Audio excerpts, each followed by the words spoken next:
Okay. Hello, it's me again. Snarky juror. I don't have to be a juror to be snarky, but it just kind of matches. All right, we're into day 11 of the Massachusetts versus Karen Reed. It's supposed to be a short day today. Maybe it'll be just 3 or 4 hours, but there's only a morning session. And then where normally they break for lunch, I think, is when they call it for the day. So that's what it's looking to be. I don't know who's on the stand, so I guess we're going to find out. So let's get cracking to it.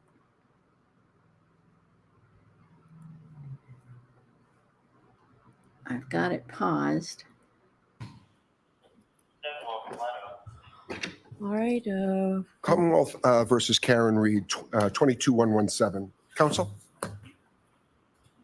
Adam Lally for the Commonwealth. Good morning, Good Your morning, Mr. Lally. Good morning, Your Honor. Laura McLaughlin for the Good Commonwealth. morning, Ms. McLaughlin. Good morning, Your Honor. Alan Jackson from the Good street. morning, Mr. Jackson. Good morning, Your Honor. Elizabeth Little, also on behalf of Good morning, Ms. Little. Good morning, Your Honor. David Yannetti for Karen Reed. Good morning, Ms. Giannetti. Good morning, Ms. Reed. So, Ms. Giannetti, I just wanted to tell you that after reviewing my notes of the testimony of Katie McLaughlin, my view hasn't changed, but I will give you a little bit of leeway with this witness. Okay. I would like to define the parameters if I can, Your Honor, so that we... All right, the jurors are on their way over. I don't think you need to define the parameters. When there are objections, they'll either be sustained or overruled. Okay? Your Honor, there is one other thing that we need to put on. All right, nobody told me that. All right, why don't you come up here at sidebar and we'll do this. Oh boy, nobody told me that.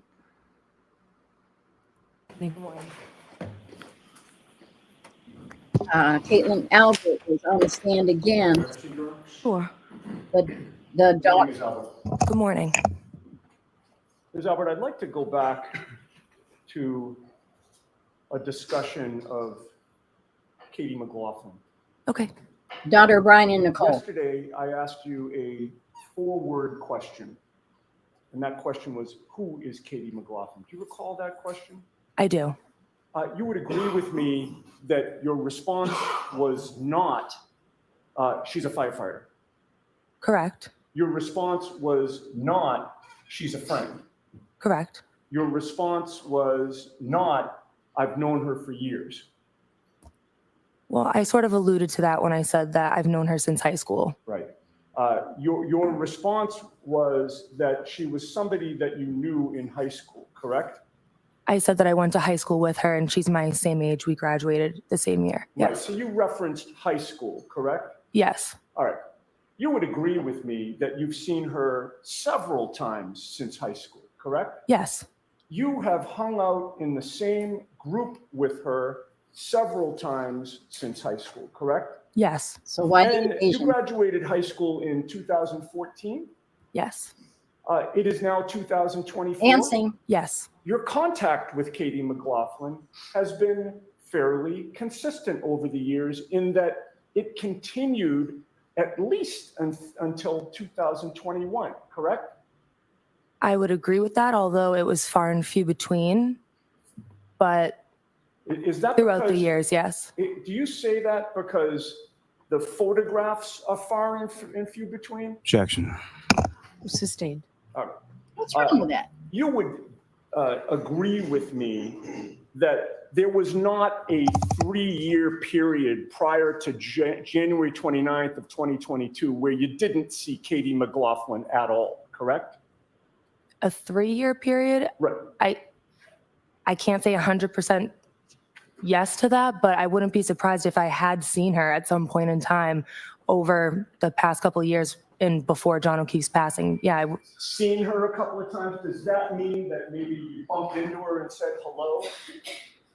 It would mean that we would be in the same place at the same time, not something that I reached out and invited her to in any way, shape, or form. But, you know, again, we have mutual friends. So I would not be surprised if I went somewhere and she happened to be there as well. Okay.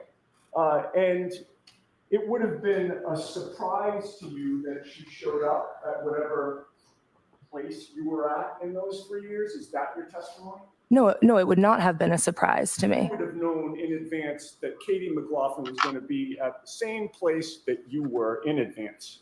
Not necessarily, but if Ever in those 3 years? Objection. Who is Katie McLaughlin? Why is it important? That only 8 months before January 29th of 2022, you and Katie McLaughlin were at a baby shower together.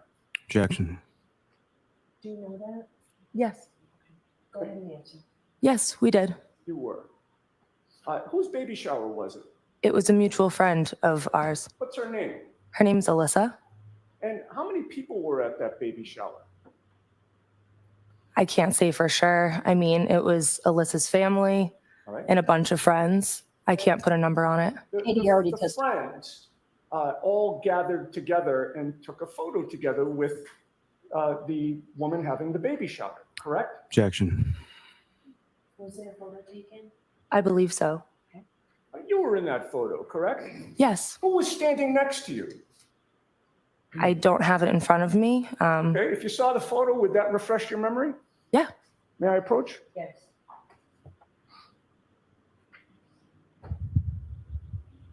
I'm showing you what has been marked. Just show her. Sorry, I was just going to identify it as S for identification for the record, Your Honor. Okay. I'm showing you what's been marked S. Could you take a look at that and look up at me when you're done? May I approach? Yes. Having reviewed that photograph, Ms. Albert, who is standing next to you? One of my friends is on the left of me and Katie McLaughlin is on the right of me. Okay. She's right next to you in that photo, correct? Yes, she is. That was in June of 2021, correct? Yes, So if somebody testified that you hadn't seen each other in 3 years prior to January 29th of 2022, that would be wrong, right? Objection. Dan. Come on, Yannetti, you can do better than that. With regard to the contact that you've had with her in terms of group events, you would agree with me that it wasn't just day trips that you took with her, correct? correct. You've also gone on road trips with her, correct? I've gone away on trips that she was with. I didn't drive with her or go with her or invite her, but she has been there, yeah. Okay, and what road trips have you taken overnight where you and Katie McLaughlin have been together since high school? Objection. Sustained. You've gone to Maine with Katie McLaughlin, have you not? Objection. So we need a time frame, Mr. Yannetti, not just Sure. 10 years ago. Since high school, you've gone to Maine with Katie McLaughlin, correct? Objection. Oh, Laura, did you go to Maine with her? I did, and the year would have been like 2015 or 2016. If I suggested it was July of 2016, would that make sense? That would sound about right, yeah. And while you were in Maine, there were 7 of you in a hot tub together, correct? Objection. Sustained. You were in a hot tub with Katie McLaughlin in Maine, correct? Objection. Sustained. May we approach, Your Honor? Yes. Oh, geez, people. Why can't she? I don't understand.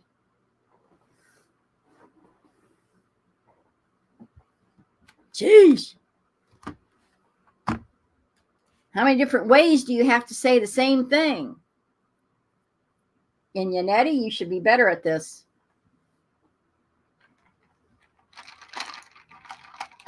I need a drink.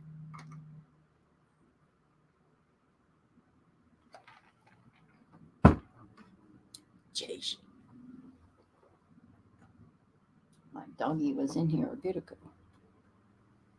But I had just let her out. She should be fine.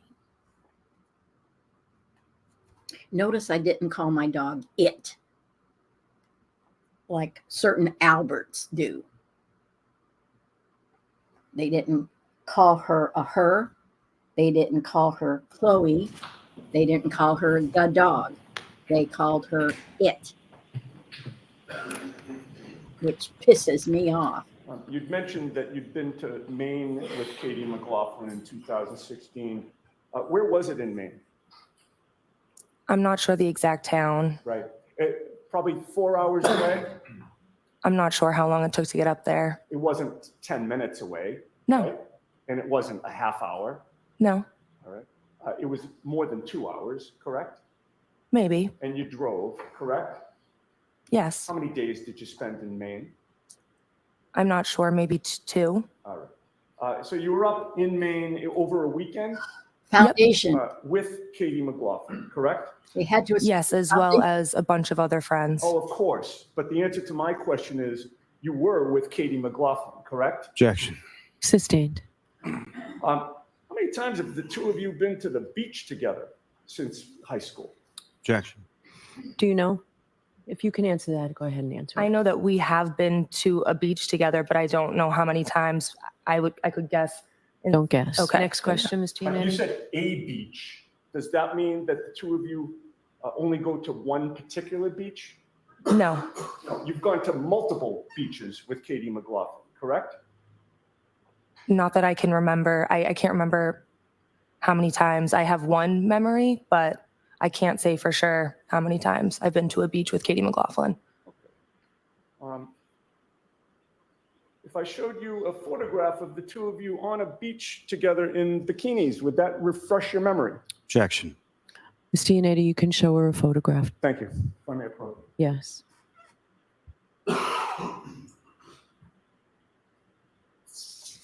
Again, I'm showing you S for identification, one particular photo in S. If you take a look at that and look up at me when you're done. Does that refresh your memory? Yep. That particular photo that I showed you from S for identification, what beach was that? I don't know the name of the beach. Where was it? I believe somewhere in the Cape. And Katie McLaughlin is in that photo, correct? Yes, along with a bunch of other friends. Of course, there are other friends, but you. Miss Giannetti, please no more, of course. Of course, Your Honor. With regard to that photo, once again, you are right next to Katie McLaughlin. Were you not? Right in back of her? She's in front of me, yes, and the mutual friends that I already said that we have are also in the photo. Of course. Let me ask you this. Has anybody in So, this, jurors, I'm going to strike that, of course. has anybody in this courtroom today asked you about the other mutual friends who were there? Did I ask you today whether there were other mutual friends in that photo? Objection. Sustained. You added that to your answer, correct? Objection. Can you answer that? Yes. Who were your college roommates? Objection. I'm sorry, I didn't hear the question. Who were your college roommates? Yeah, it's sustained. How many college roommates did you have? Objection. Sustained. Oh, come on. Fair to say that Katie McLaughlin has been with you and your college roommates. Yes. When was that? 2015, 2016. And there were two college roommates that you and Katie McLaughlin were with, correct? I had multiple college roommates at that time, and 2 of them were the mutual friend that Katie and I share. And in fact, there was an occasion where you were in a kitchen with your 2 college roommates and one other person, correct? Objection. Need a time frame or something, Ms. Giannetti? Or that was around 2016, was it not? That sounds about right, yes. And do you recall which college roommates they were? Objection. Sustained. And someone took a photo of you, your 2 college roommates, and one other person, correct? Objection. Sustained. In 2016. Objection. Sustained.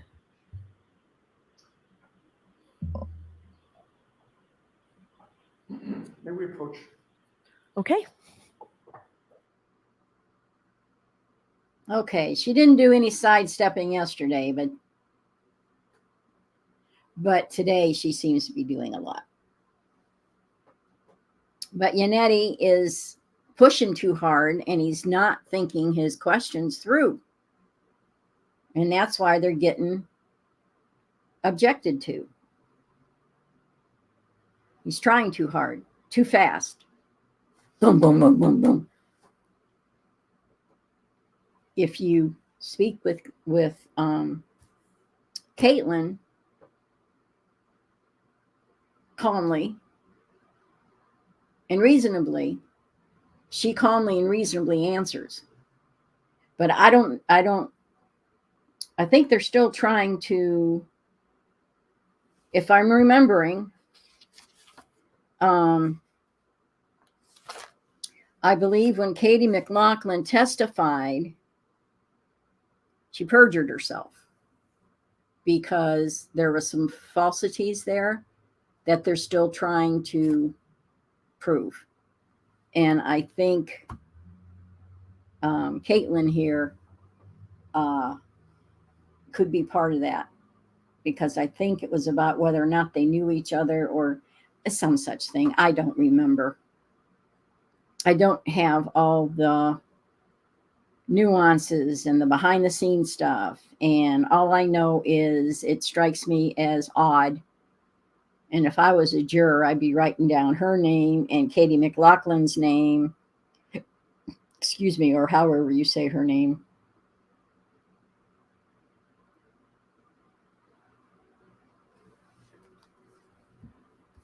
So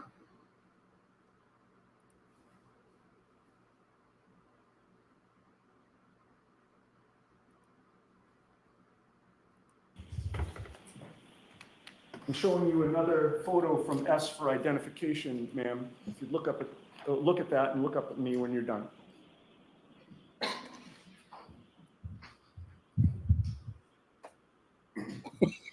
Who's in that photo?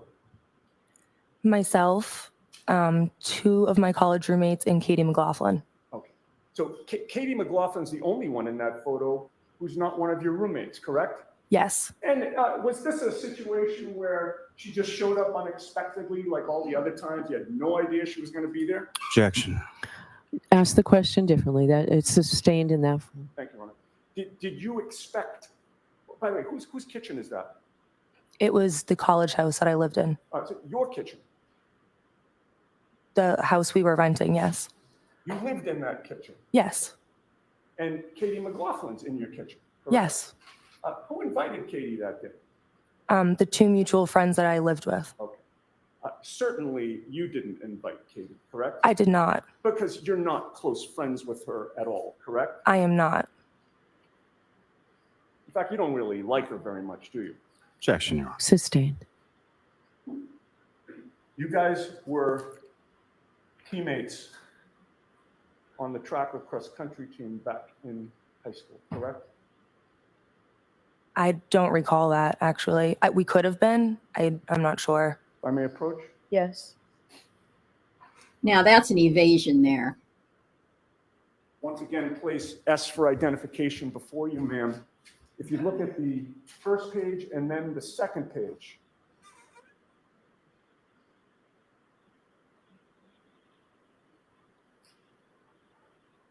You had that many teammates?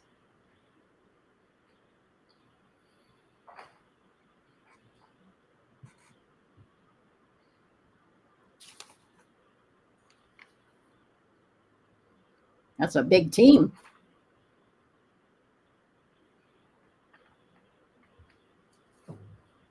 if I may approach.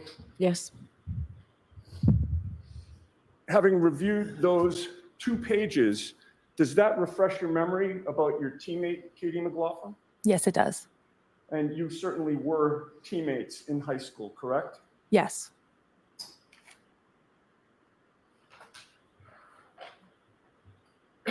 And you would agree with me that that relationship continued in terms of your contact with her all the way up through 2021, correct? Yes. Your Honor, I would offer the photos that are in S for identification as full exhibits in this trial at this point. Objection. The objection sustained. It should be You should overruled. put those back up with the clerk, Ms. Giannetti. It was used.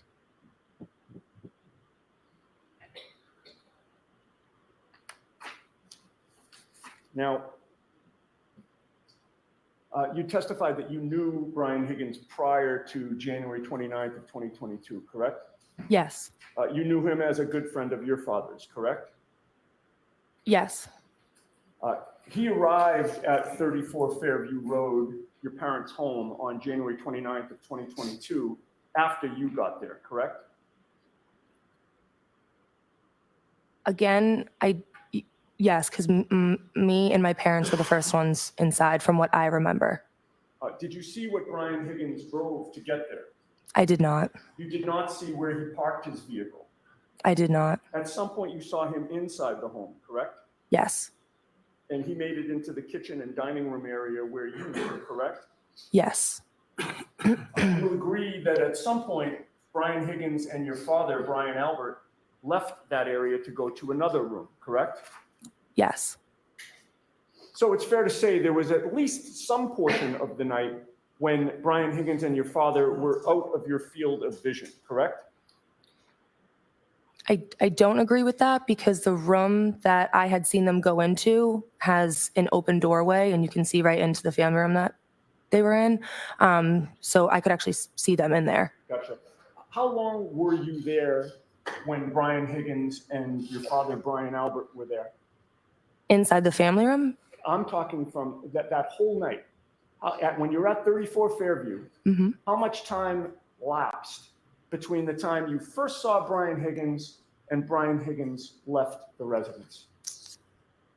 I can't say for sure. If I had to estimate, I'd say an hour and a half. Okay, and so your testimony before this jury is for that full hour and a half, there was no time when Brian Higgins and your father, Brian Albert, were out of your field of vision. Not that I can remember. That's Now, honest. Earlier that evening on Friday, January 28th, you made plans to go out with your mom, Nicole Albert, your aunt, Julie Albert, and your boyfriend, Tristan Morris, correct? Yes.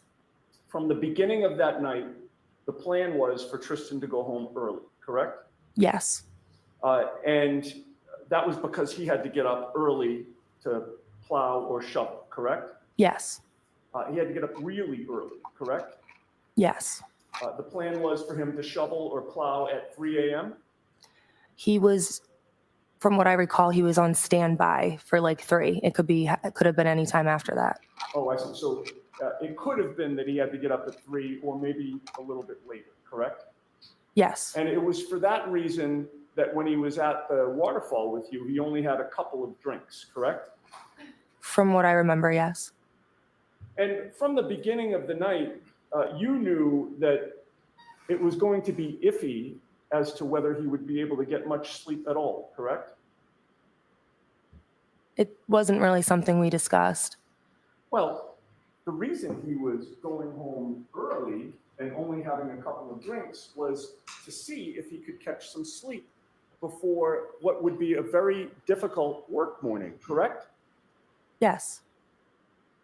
And you knew that in order for him to get any sleep, he couldn't stay at the waterfall very long, correct? Yes. And that's why he left early. Yes, he went home to rest. We didn't speak about whether or not he would be sleeping. It wouldn't shock you if he tried to go to sleep. No, it wouldn't. No, it wouldn't.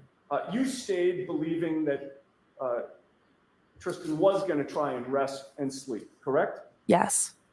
And the plan when he left you was that you wouldn't see him again until after he was done with his plowing that morning, correct? That's incorrect. Okay.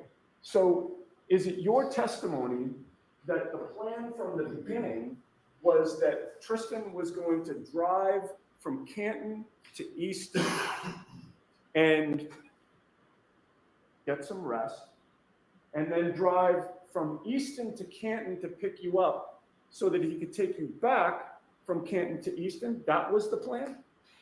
It may not have been set in stone, but it was definitely spoken about, and then that's what ended up happening. Yes. Have you ever told anyone that before, Ms. Albert, that the plan from the start of the night was that Tristan was going to make 4 trips total from Canton to Easton, Easton to Canton, Canton to Easton? Have you ever told anyone that before? I don't remember if I mentioned that to anybody. That was the first time you've ever said that just now before this jury. Would you agree with that? I believe so. Almost 2.5 years after January 29th, correct? Correct. Isn't it true that you decided at 1:45 in the morning that it was important for you to get home? At 1:45, around that time is when Tristan picked me up, a little bit after that, but I didn't want to get snowed in at my parents' house. It was important for you to leave 34 Fairview, correct? I wouldn't say important, but it was something that I wanted to do. It was Yes. important enough for you to leave, correct? Yes. And you made the decision to have Tristan drive from Easton to Canton to pick you up, correct? Yes. How far is it from Easton to Canton? From our apartment in Easton to 34 Fairview Road is about 18, 19 minutes. Okay, and that's when there's not a snowstorm outside, correct? Correct. Of course, in a major snowstorm, you certainly can't drive as carefree as you can when you're driving in good road conditions, correct? Right.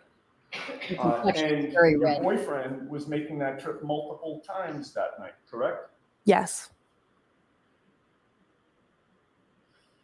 When Tristan picked you up at 1:45 a.m., did you bring Chloe out of the house with you to take to your apartment? No. Okay. On January 29th of 2022, you were there at your parents' house from around midnight until about 1:45? About a little bit after 1:45, yes. Okay, and during that span of time, almost 2 hours, you never saw anyone pull up outside, correct? I personally did not. No. And you personally did not look out the window either, correct? No, I did not. And you personally never heard anything out of the ordinary outside, correct? That is correct. Right. You never heard any yelling, correct? That is correct. No screaming, Correct. nothing smashing into anything else, Correct. no revving of tires, Correct. no noises outside, Correct. nothing attracted your attention. And Chloe Correct. didn't You bark at never you. saw any vehicle backup lights. Correct. You never saw any red lights outside. Correct. You heard zero evidence of anything that would lead you to conclude that there had been some type of car accident outside. Objection. Sustained. You can ask it differently, Ms. Giannetti. You didn't hear a car accident. Objection. Ask it differently. Good Lord, people! When you left 34 Fairview at 1:45, which door did you use? I think I walked out the front door. And the front door, could I have exhibit 66, Mr. Bates? With the court's permission, may that be Sure. displayed? Do you recognize exhibit 66 as being a depiction of your house?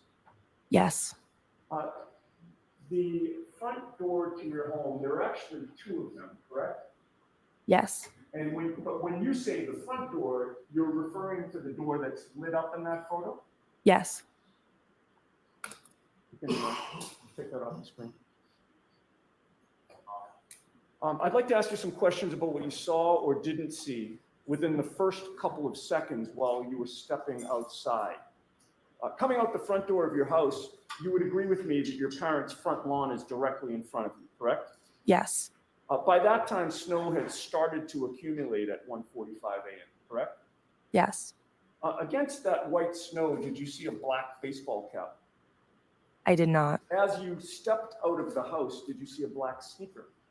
I did not. Did you see 45 pieces of red taillight plastic? I did not. No. Did you see 1 piece of red taillight plastic? I did not. Did you see a 6'2" man on your parents' front lawn in front of you? Objection. Did you? I did not. You saw nothing unusual on that front lawn of your parents' home, did you? I did not. Now, Tristan had parked in the driveway, correct? I believe so. When I say Tristan, I'm referring to Tristan Morris, who was your boyfriend, right? Yes. As you face the house, that driveway is to the right, correct? Yes. And as you're coming out of the house, the driveway is to the left, which makes sense, right? Yes. Where in the driveway was Tristan Morris parked? I don't remember if he was on the left. My guess would be the left side of the driveway because that would have been closest to me walking out of the house. But I can't say for sure exactly where he was parked in the driveway. In any case, you walked to his vehicle, correct? Yes. And actually, when I say his vehicle, it was actually your vehicle, right? Correct. That was the Jeep that you had at that time? Yes. And as you were walking to that vehicle, you would agree with me there were no obstructions between you and your parents' front lawn, correct? Correct. And as you were walking to that vehicle, again, no baseball hat, no sneaker, no pieces of red taillight, and no 6'2" man did you see on your parents' front lawn, correct? Correct. And there were no, strike that. After you got into the vehicle, you got into the passenger's side Yes. because you had been drinking that night, correct? Yes. And it wouldn't have made sense for you to drive home to Easton, correct? Correct. So Tristan Morris backed your Jeep out of the driveway, correct? Yes. And the tail end of that Jeep, when he backed out, would have gone toward Cedar Crest, correct? Correct. Which would mean that the car was now facing toward the Chapman Street side, correct? Yes. And that would mean that your Jeep, being driven by Tristan, would have driven directly by your parents' full property line, correct? Correct. And you were on the passenger's side of the car, correct? Correct. The passenger's side was closest to your parents' front lawn as you were driving away, correct? Yes. And you drove past the front lawn, correct? Yes. You drove past the flagpole, correct? Yes. And in all that time from when Tristan Morris pulled out of the driveway and drove right by your parents' front lawn, you never saw anything of the things that I previously asked you about, correct? I did not, but I also was not looking. You saw no baseball hat, no sneaker, no pieces of red plastic, and no 6'2" man, correct? Correct, but I also was not looking out my window. Okay. Let me ask you this. Did anybody in this courtroom ask you if you were looking out your window? Objection, Your Honor. Sustained. That was an answer to a question that nobody asked you, correct? Objection. Sustained. Now, at this point, you would agree with me that you've essentially circled your parents' front lawn, right? Yes. Yeah, you came out the front door and were facing the front lawn, correct? Correct.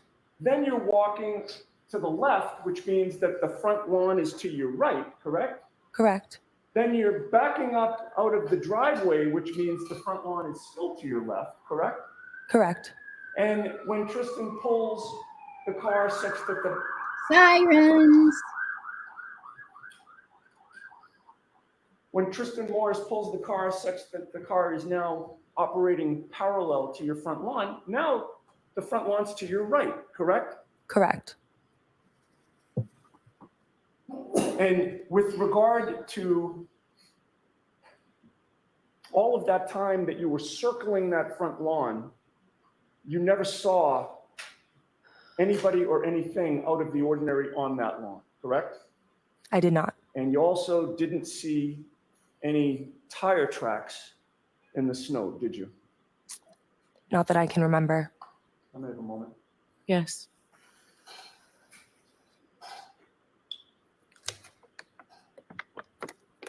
No further questions, thank you. Okay. Mr. Lally? Yes, Your Honor.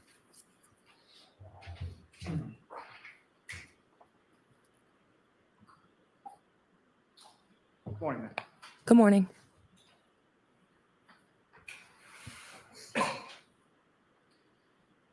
Now, turning your attention back to yesterday, you were asking questions about Courtney Proctor, is that right? Yes. And you were asked about whether or not you met her kids and you said once, can you explain that? From what I can remember, I forget exactly where I was, but my aunt Julie Albert had pulled up in her car, and I was talking to her, and she had the 2 kids in her back seat. I think she may have been babysitting them. I didn't ask for specifics, but she rolled down the back window, and that's when I met the 2 kids, and that was it. Okay, about how many years ago was that? I can't say for sure, but definitely like 2 or 3 years ago, maybe. The one time while they were in the backseat of a car for a couple minutes years ago. Yes. Had you ever met Michael Proctor prior to the day that he came in or that he conducted an interview with you? Never. Now, as you were walking into the house, your testimony is that you saw Colin Albert walking out of the house. Is that correct? Correct. Without getting too much into it, as far as photographs of you on a high school track team, that would have been sometime prior to your graduation in 2014, correct? Yes. And about how many people were on your track team? Over 30, maybe. About 30. Now, when you were at the house at 54 Fairview Road, They on don't all November practice at the morning same of time, 29th, do they? Your father, Brian They don't Albert, all and use the Brian track at Higgins the same were out time, of the do they? room, being the kitchen and the dining Or area do they? for some period of time, correct? Correct. And about how long period of time are we talking about? Minutes. I would say at most, maybe like 5 minutes. At most. Now, you were shown a drawing, essentially, in Exhibit 66 of your parents' house at 34 Fairview Road, up on the screen just now. Yes. Have you ever seen that before? That exact photo, I don't believe so. Do you know whether or not that was even a photo, or would you be surprised if that was some sort of drawing or rendering of the house? Yeah, I can't say for sure where that came from or what it is. I don't believe I've seen it before. Could you rephrase the question? Sorry. No, that's fine. My other question is, did you happen to notice in that particular drawing that there were lights on near the front door and lights on near the garage? Do you recall that? I did notice that, yes. Do you recall whether or not those lights were on or those lights even exist at the time that you were exiting the house on January 28th? I don't recall. I can't say for sure if those lights were on. Big deal. Now, you were asked some questions about exiting the house and coming over to the car, getting in your car that people. Tristan was driving, and then backing out of the driveway and driving away. At any point in time, did you look over to the unlit area on the left side of your parents' property near the flagpole? Objection to objection. Form the question differently, Mr. Moore. When you walked out the front door, where was your attention directed? When I walked out the front door, I recall somewhat looking down, trying to make sure I didn't slip. The ground was completely covered with snow at that point. And then my direction was towards Tristan's car, so to the left. Then once I got in the car, I was turned again to the left, speaking with him for the majority of the first couple minutes of our car ride back home to Easton. Now, so when you exit the door, you come onto the brick steps, correct? Yes. And the brick steps are covered in snow at that point? Yes. Do you recall what you were wearing on your feet? Were they high heels, flats? I think I had high heel like boots on, something of that nature. You're walking down the brick steps that are covered in snow in high heel boots, correct? Yes. And then you're walking over to your car and getting in the passenger side, correct? Yes. And at any point in time, at any point in time in any of this sequence, have any reason to look over to the front yard area of your parents' home in the area of the flagpole? I did not. And then you get in the car and you're driving away and you're talking to Tristan, is that correct? Yes. And so Tristan is driving, you're in the passenger seat, is that correct? Yes. So you're looking at him but away from the front lawn as you're driving. Correct? Yes. Nothing further. Very briefly, Judge. Okay. Maybe you just testified that the one time that you saw Courtney Proctor's kids, they were with your aunt Julie Albert, correct? Yes. And you just testified that that was about 2 or 3 years ago, correct? that was an estimate. I can't say for sure, but yes. It wasn't 10 years ago. No. 2 or 3 years ago, to right now it's May 14th of 2024. 2 years ago would be May 14th of 2022. Yes. 3 years ago would have been May 14th of 2021, correct? Correct. Nothing further. Okay, you are all set, Miss Albert. Thank you. Mr. Lally, who is your next witness? Yes, Your Honor. The Commonwealth will call Mr. Tristan Morris to the stand. I wondered.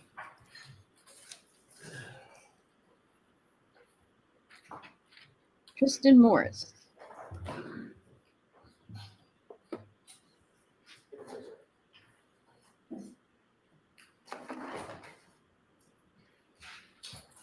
I can't spell anymore. Watch your step right there. Yep. Right here. You solemnly swear the evidence of the court and jury in the case now and here to the truth, the whole truth, and nothing but the truth, so help you God. I do. Thank you. Take this. And 2 years later, they're still boyfriend, girlfriend. Okay, whenever you are ready, Mr. Lally. Good morning. Thank you. Good morning, sir. Good morning. Could you please state your name and spell your last name? Tristan Morris, Morris, And Ms. Morris, where do you live? Excuse me. Easton, And who, if anyone, do you live there with? Caitlin Albert. Excuse me. And what is the nature of your relationship with Caitlin? She's my girlfriend. And how long have the two of you been together? 8. Roughly 8 years. And I remembered with hearing that. respect, well, let me ask you this. Do you work, sir? Yes, I do. And what do you do for work? I'm a union pipe fitter. And But you weren't back then. how long have you been doing that? 6 years. Oh, maybe you were. Now, if I could turn your attention to the evening of January 28th, 2022, into the following early morning of the 29th. Do you recall that day? Early morning of the 29th? Yes. Yes, I do. And do you recall what days of the week those were? Friday and Saturday, I believe. And on that particular Friday, what, if any, plans did you have yourself and your girlfriend Caitlin out? For me, it was just an ordinary day. I went out and I met them for a drink. And about what time? So I'm going to ask you to keep your voice. Okay. You indicated you went out and met them. Who is that? My girlfriend, Caitlin, and that's all I remember. And do you recall where it was that you went? Waterfall Bar and Grill. That's somewhere that you and Caitlin had been to before? Yes, multiple times. And do you have any idea what time that was on the 28th? I don't recall. And do you recall who, if anyone else, was there in addition to yourself and your girlfriend, Caitlin? No, I do not. Do you recall whether or not either of their parents were there? I don't remember. You're familiar with your parents, though? Is that fair to say? Yes, I am. You're familiar with the family, correct? Yes, I am. And if you recall, about how long was it that you were at the waterfall that I couldn't estimate, but it wasn't that long. And wasn't that long? Why? What was it that caused you to leave that night? Later that night, I had to go plow. I was supposed to wake up pretty early. And as far as plowing, is that something that you do sort of on the side on a fairly regular basis? Or? Yes. When I can do it, I do it. It's extra money. And how is it that, what if any relationship do you have with the company that you do any sort of plowing or shoveling for? It's my landlord's company. And is that, when you say Brownie plowing, is that points. sort of residences, businesses, or something else? All of those. Residence, houses, anything. Businesses, could be any of them. It could be a commercial parking lot, could be a condo, could be a business park, any of those things? Correct. And about what time was it, if you know, that you were supposed to sort of be ready or on call to go out and do? So we were waiting for the snow. I just had to be on call for 3 to 4 in the morning, just have my phone on standby and be ready to go. Just how it always is.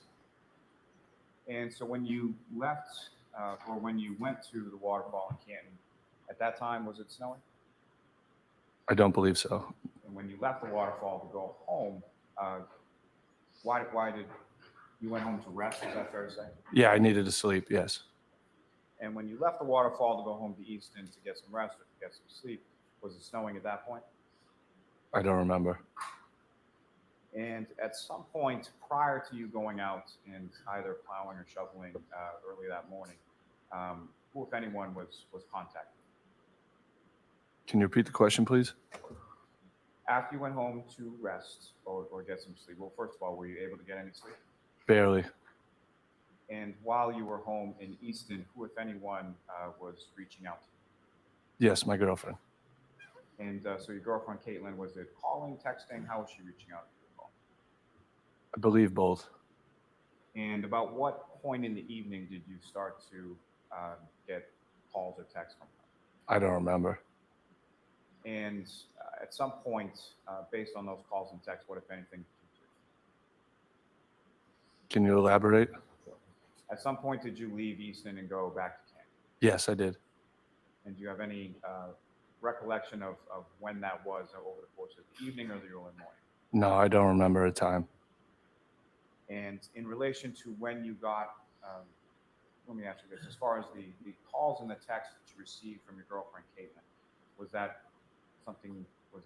one or two, or were they repetitive? There was a couple different texts, yeah. And over the course of about how long a period of time? Was it all within a couple minutes or half hour, hours? I don't recall. And after receiving those, you went to somewhere in Canton, correct? Yes, And where did you go? 34 Fairview Road. And are you familiar with that address? Yes, I am. And familiar with it because at some point during the time that you and Caitlin were dating before you moved in together, she lived there, correct? Correct. And about how long a drive is that from where you live in Easton to 34 Fairview Road? 21 to 25 minutes, I would say. And do you recall what vehicle you were driving on that occasion? I do. I was driving a white Jeep Cherokee. And whose white Jeep Cherokee is that? Caitlin's. And did you have a vehicle at that time? I did. And what kind of vehicle did you have? I believe it was a Ford Fusion. Fairly older Ford Fusion. 2012, yes. And so why was it that you took the girlfriend Jeep Cherokee versus your older Ford Fusion? It drives way better in the snow. And so when you left your apartment in Easton to drive to 34 Fairview in Canton, was it snowing at that point? It was. Can you recall? Hold on one second. Ms. Gianetti, can you? Thank you. Go ahead. So I'm sorry. So when you were driving from Easton to Canton, it was snowing. Do you recall how much snow had come down at that point? I don't recall. And what, if anything, do you recall about sort of the snow that was on the ground in relation to how you drove from Easton to Canton? I was very cautious. I was 10 and 2 the whole time. And when you arrived at 34 Fairview, where did you park? I don't remember. Do you recall whether you parked on the street or the driveway? Or? No, I don't know. And when you arrived, what, if anything, did you communicate to Caitlin? I just told her I was here. Was that through a text or a call? If you know? Text, it would be. You pull up at some point, park somewhere, text her you're correct? Yes, And at some point, she comes out of the house. Is that correct? correct. Did you ever get out of the car or go up to the house or go inside the house or anything like that? No, I did not. And how much time was it between the time that you texted her that you were here to the time that she came out? I don't remember. Was it a long time or anything like that? No, it wasn't. And when she comes out, do you recall sort of where within the front of the house she came out? No, I don't remember. You're familiar with 34 Fairview, though, correct? I am. And there's a couple of different doors on the front of the house. Is that correct? That's correct. But you don't recall specifically which door she came out of? No, I do not. And when she came out, she came over to the car, correct? Correct. She gets in. Which part of the car did she get in? The passenger. Front seat passenger? Front seat passenger. And at some point, you're leaving from 34 Fairview and you're going back to Easton, correct? Correct. Was there any sort of delay or any sort of long period of time that you were in the car in front of the house after Caitlin gets in the car? No. So essentially, she gets in and you pull away. Correct. And when you pull away from the house, where did you recall which direction you went into to go back? I went up Fairview Road. And so up Fairview Road would be sort of heading towards Chapman Street, is that correct? Yes. And so as you're going by the house, which side of the vehicle would have been facing the house? The driver's side of the vehicle or the passenger side? Can you repeat that? As you're going by the property at 34 Fairview Road, Yeah. which side of the Jeep that you were driving was facing 34 Fairview Road? Was The it left. your side or her side? My side would be facing the street. If I'm coming down, my side would be facing the left side. And what I'm asking is when you're driving away. Away, yes, the passenger side would be facing her house. And as you were coming there, would it be the driver's side or your side that was facing the house? If you recall which way you came. I don't recall. But as you were leaving the house, Caitlin's side or the passenger side will be facing the house, correct? Correct. And as far as the snow that's coming down as you're driving away, what if anything did you have to do with regard, or what if anything did you do with regards to the vehicle? Did you turn anything on or anything as you were driving? No, I did not. So did you have a defroster on? Yes. And did you have windshield wipers on? Correct. So the snow was coming down at least at a pace that you had the windshield wipers on, correct? Yes.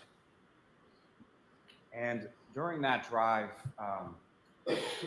specifically on Fairview Road, but at any point during your drive to Fairview and from Fairview, do you recall anything as far as how the roads were they treated? Did you see plows out, anything like that? I don't recall.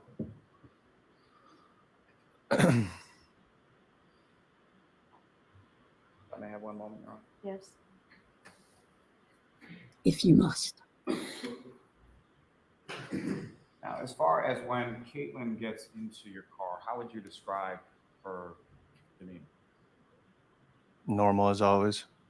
Nothing out of the ordinary that you observed? Absolutely not. She gets in the car, is it fair to say you guys haven't seen each other for a couple hours, you start talking? Correct. And so when you're talking, you're driving, she's in the passenger seat, is that correct? It's correct. And was she facing you while you were talking to her as you were Yes. pulling away? Thank you, sir. I have nothing further. Thank you. Thank you, Your Honor. Who's doing the cross? Morning, sir. Good morning. Yannetti. You've been dating Caitlin Albert for 7 to 8 years now. Correct. The two of you now live together. Correct. Are you still living in Easton? Yes. How long have you lived together for? 3 years. When you first met her, where was she living? Canton. Where in Canton? 34 Fairview. She was living there with her parents at the time, Correct. Brian and Nicole Albert. Yes. You met her parents, Brian and Nicole Albert, several years ago, correct? Correct. You've met all of Caitlin's siblings as well. Correct. You've spent time at their house. Yes. You've spent holidays with them. Yes. And you've been over there on weekends, correct? Yes.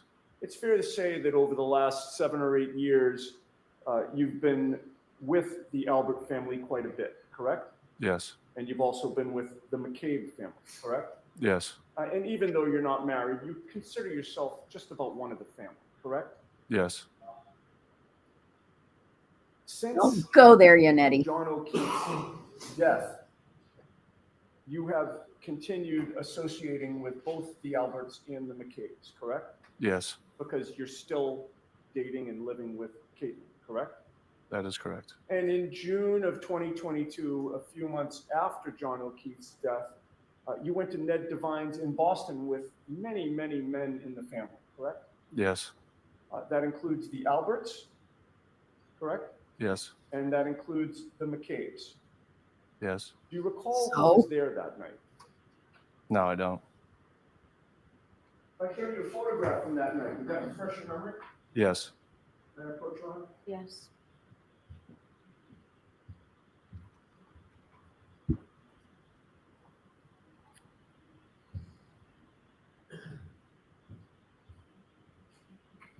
I placed a photograph before you. Take a look at that and look up at me when you're done. Yes. Does that refresh your memory about who was there that night? It does.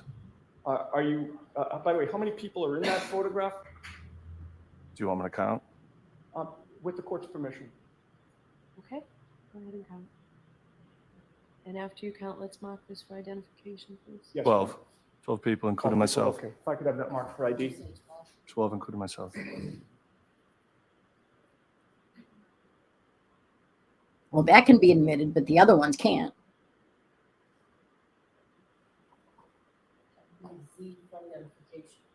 Thank you.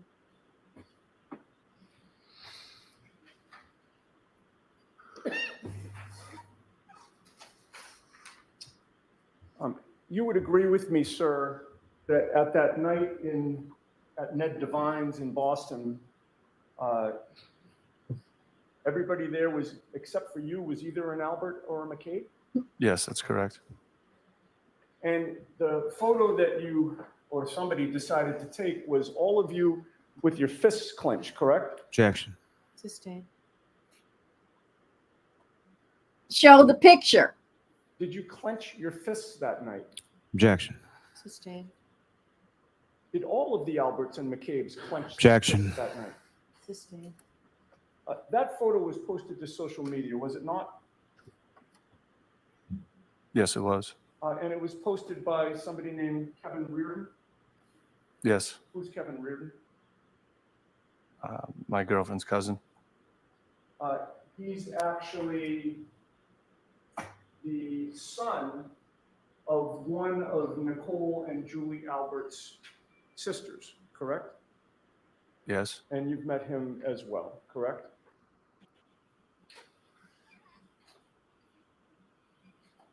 There was a jump there. I didn't do it. And do you recall the date that that photograph was posted to social media? No, I don't. If I showed you Z for identification again, would that refresh your memory? Yes.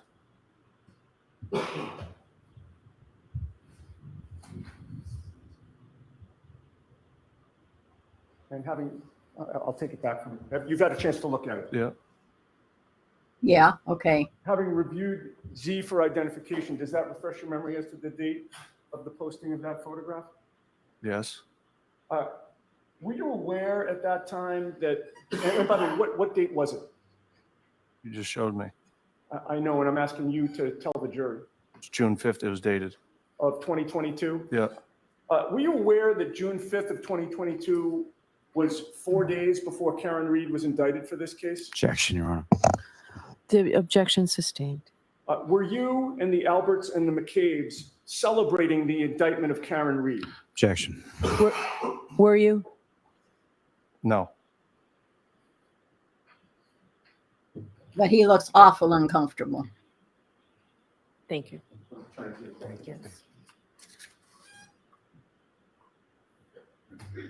Then why were they all with You've clenched never fists? testified And why before not any show grand it? jury regarding this case, correct?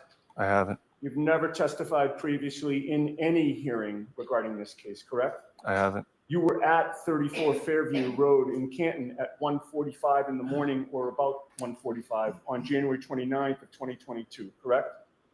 I don't remember the time. Was it wildly different than 1:45 in the morning, or was it somewhat close to that? I'm not going to make up a time. I don't remember.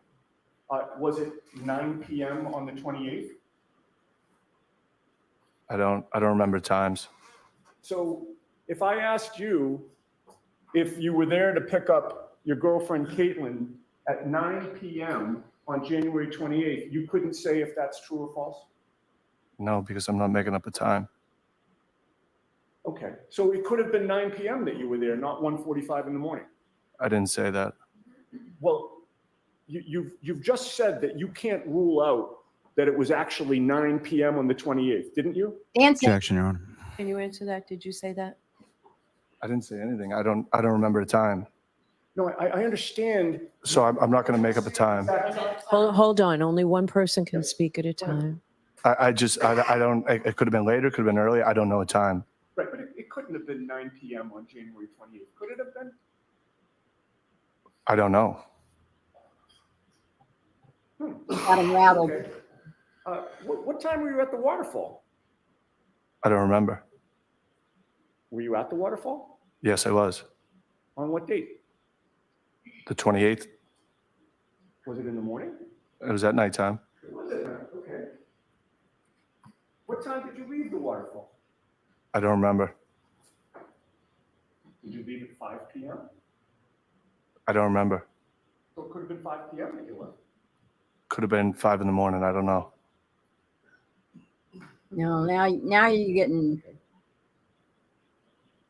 Leaving aside what time it was, or strike that. Will you testify that you were at 34 Fairview Road on January 29th after midnight?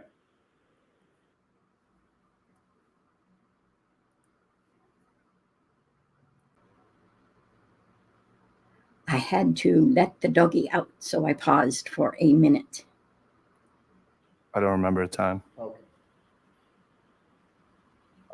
But you do remember being there, correct? At the waterfall? No, at 34 Fairview. I remember picking my girlfriend up, yes. You do, because you testified to that, right? Today. Yes. And when you were there, you had an opportunity to see the front lawn to that property, did you not? Yes. You pulled into the driveway? I don't remember where I pulled into. Did you pull into any place when you got there? I don't remember where I pulled into. So you say you don't remember where you pulled into. That wasn't my question. My question was, did you pull in any place when you got to 34th Fairview? Well, I had to pick my girlfriend up, so yes, I did. You did, okay. Was there any place other than the driveway to pull into when you got to 34 Fairview? No, So it had to be the driveway, right? must have been. When you pulled into the driveway, you waited a period of time for Caitlin, correct? Yes. And how long a period of time was that? I don't remember. Was it more than a half hour? No, Was it more than 10 minutes? I don't remember. It could have been more than 10 minutes. Probably wasn't. And when you say it probably wasn't, that means it probably was less than 10 minutes, correct? I don't remember the time. Pulling teeth. During that time that you were waiting for Caitlin to come out of the house while you were in the driveway, there was nothing obstructing your view of the front lawn, correct? Nope. All right. Not that you And, noticed is what should be the full answer. Shifting gears for a second, this was on January 29th of 2022, correct? Yes. And ultimately, you did pick up Caitlin and take her back to Easton, correct? Correct. On January 29th, at any point that day or night, Trooper Michael Proctor never interviewed you, correct? Correct. Nor did he interview the next day or the day after that, correct? Correct. Or the month of February, correct? Correct. Or the entire Good year of 2022, correct? Correct. You didn't know. Or the entire year of 2023, correct? Correct. The first time any investigator of this case interviewed you was May 7th of 2024, correct? When was that? I don't. That was 1 week ago. That was last Tuesday. Correct. You were aware at the time you were being interviewed for the first time by any investigator, this case had already started. Yes. You were aware that this jury heard opening statements from both counsel on April 29th, which was over a week before May 7th, correct? Yes. So it wasn't until over a week after opening statements that somebody from the state police finally interviewed you, correct? Nobody from the state police interviewed me. Who was it that interviewed you? Nobody interviewed me. I spoke to the DAs about coming in here. That was about it. Okay, I thought you had just testified that on May 7th, that was the first time an investigator reached out for you. Yes. All right. And when I use the term interview, I don't mean that somebody put a bright spotlight on you and took you into an interrogation room. I'm just asking, did somebody ask you questions? Yes. Objection. I'll let it And- stand. Thank you, Ron. And that interview did not take place in person, correct? No, it did not. That was a phone interview, correct? Correct. And your attorney was on the line for that, correct? Correct. Now, from the beginning of the night on January 28th, your plan was to go home early, correct? Correct. You weren't drinking much, correct? That is correct. You had to get up early. Yes. correct? And it actually was really early. It could have been as early as 3 a.m., correct? Correct. So from the beginning, you knew that you weren't going to get much sleep, correct? Yes. And if you were going to get any sleep, you couldn't stay at the waterfall all night, correct? That is correct. So you left early. Yes. And you planned to go home, get whatever rest or sleep you could get, and then wait for the call to go out plowing, correct? That is correct. The plan from the beginning was not for you to leave the waterfall, go to Easton, and then drive back from Easton to Canton to pick up Caitlin, and then take her back to Easton so that you could wait for the call for plowing. That was not the original plan, correct? No, it wasn't. No, of course it wasn't. So I apologize, Ron. For what? I withdraw that comment. But the plan changed, correct? Yes. And that was because you heard from your girlfriend, Caitlin, correct? Yes. And I'm going to ask you a question and hope I get an answer. Do you recall what time it was that she contacted you? No, I don't recall. Did anybody instruct you not to talk about any times that anything happened? Absolutely not. How did Caitlin contact you that night? Via text, via phone. And you were in Easton when she did that, correct? Yes. She was at 34 Fairview? Yes. And by the way, the snowstorm was no surprise to you that night, right? No. I mean, that's why you were waiting to plow, correct? Yes. That snowstorm had been forecast. Yes. And it had started snowing by midnight, correct? I don't remember when it started snowing.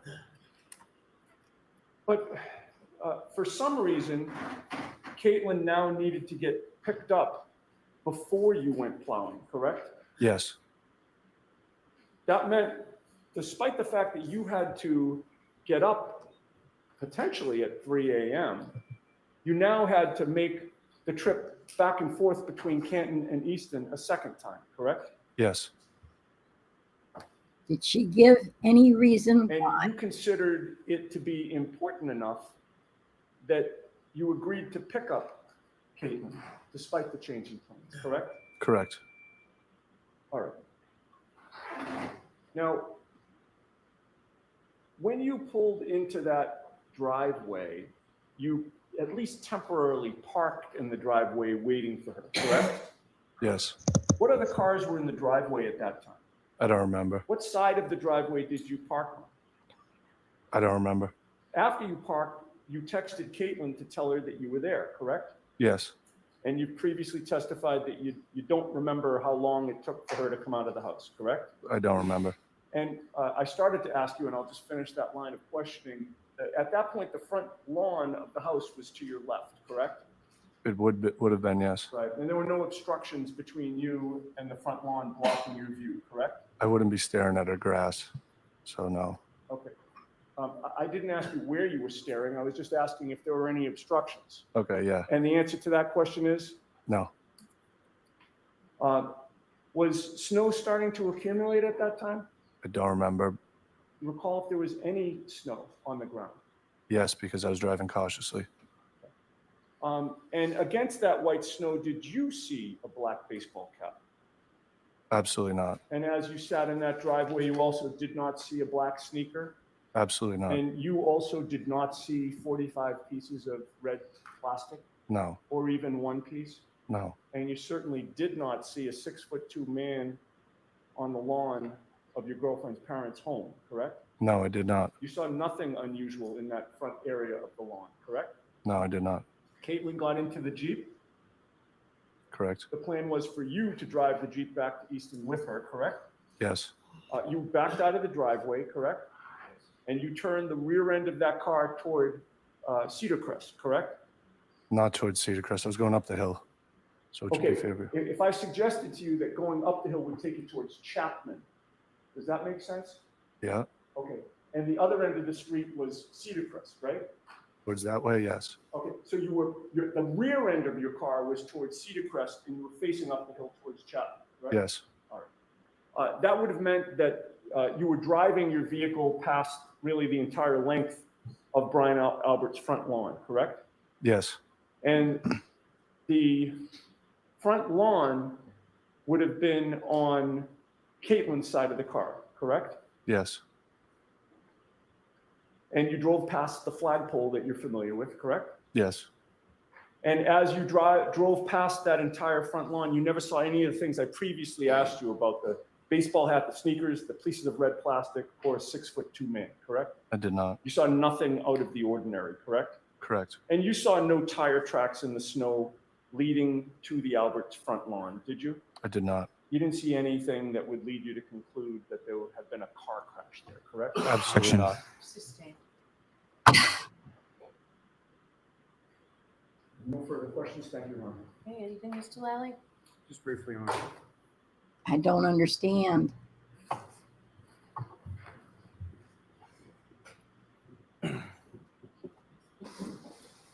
Morris, that photograph that you were shown, do you know what that was, what that gathering was in regards to?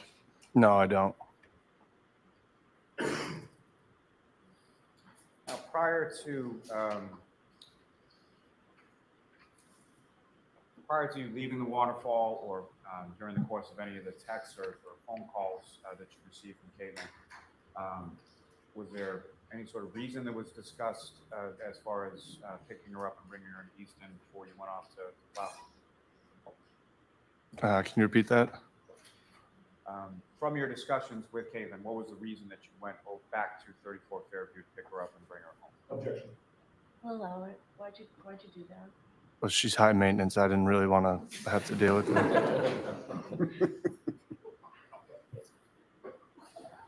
She wanted to come home, is that correct? Yes. And did she say why she wanted to come home? I didn't want to get snowed in. I'll allow it. Now, you've testified before that as you were driving around that night, you were cautious and your hands were attentive to, is that right? Absolutely. So as you're driving past your girlfriend's parents' house, was there any reason, excuse me, was there any reason for you to direct your attention to the front lawn area of their home? Absolutely not. Nothing further on. Okay, you are all set. Thank you very much. Appreciate it. Your next witness, Mr. Lally? Yes, Your Honor. The Commonwealth will call Ms. Sarah Levinson to the stand.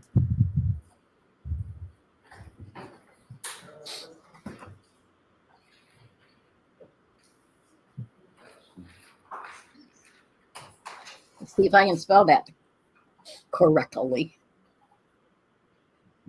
Excuse me.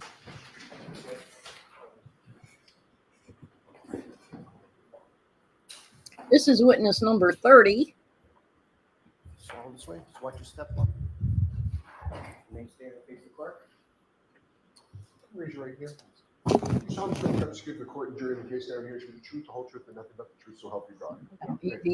Levinson. See you screw up and pull down that microphone. You talk really loud into it. Thank you. She was at the table with Whenever you're ready. Mr. Albert Jr. Good morning, ma'am. That one. Good morning. Could you please state your name and spell your last name for the record? Sarah Levinson, Levinson. And where do you live, ma'am? Canton, How long have you lived in Canton? my whole life. And who, if anyone, do you live in Canton with? My parents. Now, do you work, ma'am? Yes, What do you do for it? I'm a registered nurse. And how long have you been a registered nurse? 3 years. Now, ma'am, if I could turn your attention to the evening of January 28, 2022 into the early morning of the 29th. Do you recall those days? Yes. Do you recall what days of the week? Friday was the 28th, Saturday the 29th. And as far as that evening of the 28th, what, if any, plans did you have for that evening? My plans were to go to my friend Brian's house for his birthday celebration. And so your friend, that would be Brian Albert Jr., is that correct? Correct. Do you know how old he was turning for his birthday? 23. And how, Question mark.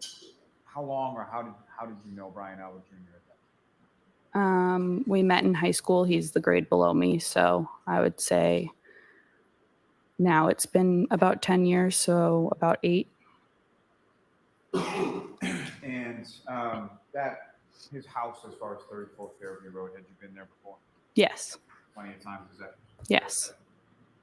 And on that particular evening, how was it that you came to be there? How did you get there? My friend Julie's father drove us. And your friend Julie, is that Julie Nagel? Correct. And yourself and Julie Nagel, how long have you known each other? Middle school, so a little bit longer than how long I've known Brian for. And you and Miss Nagel, were you in the same grade together? Yes. And so her father drives you from your house, picks you up at some point, and brings you over to 34th Fairview. Correct. Did you know about what time it was that you arrived at 34th Fairview? Between 7 and 8 p.m. And when you arrive, who, if Geez, anyone, they'd already been there for besides- 4 who, if hours, anyone, was in the midnight. house at Fairview when you got It was Brian Jr., Nicole Albert, Caitlin Albert, and Julie Albert. there? And what was, as far as your understanding, what was sort of the plan for that particular evening? We were all going to meet at Brian's house. His family was going to go out, his mom, aunt, and sister. And then we were kind of going to go from there, whether we were going to go out or stay home. It was up in the air. And when you arrived there, so at some point did his mother Nicole Albert, his aunt and his sister leave the house? Correct. About how long a period of time was it from the time that you and Julie arrived to the time that You can hear her breathing in. Brian's mother, aunt, and sister left? 15 to 25 minutes, I would say. And did you have any idea where they were going? No. Now, as far as during that time after they left, what was it? Do you recall sort of where in the house you were hanging out, or what you were doing? We were in the family room and in the kitchen as well. In the kitchen area within the Albert house at 34 Fairview, were you familiar with that? Yes. And the kitchen and the dining room, are those sort of the same room, is that correct? Correct. And the family room that you're talking about, well, let me ask you this. Sort of, with respect to 34 Fairview, there are basically 2 front doors. Correct? So, Mr. Lally, I think we can move on from the general description of the house, please. One last question in regard to that. Thank goodness. So the family room that you're talking about, where is that in relation to the kitchen dining? If you're looking at the house, it's to the right. Now, what is it that at some point in time did other people join you and Julie and Brian Jr. at the house? Between 8 and 9 o'clock. And who was it that came over between 8 and 9? Courtney Alba, Catherine Duty, Emily Fabiano, and Mary Kent. I'm going to ask you to spell all of those last names for us, if you would, please. So Courtney Alba, A-L-B-A. Catherine Duty, it's Kathryn-Doody. Emily Fabiano, the last name Fabiano,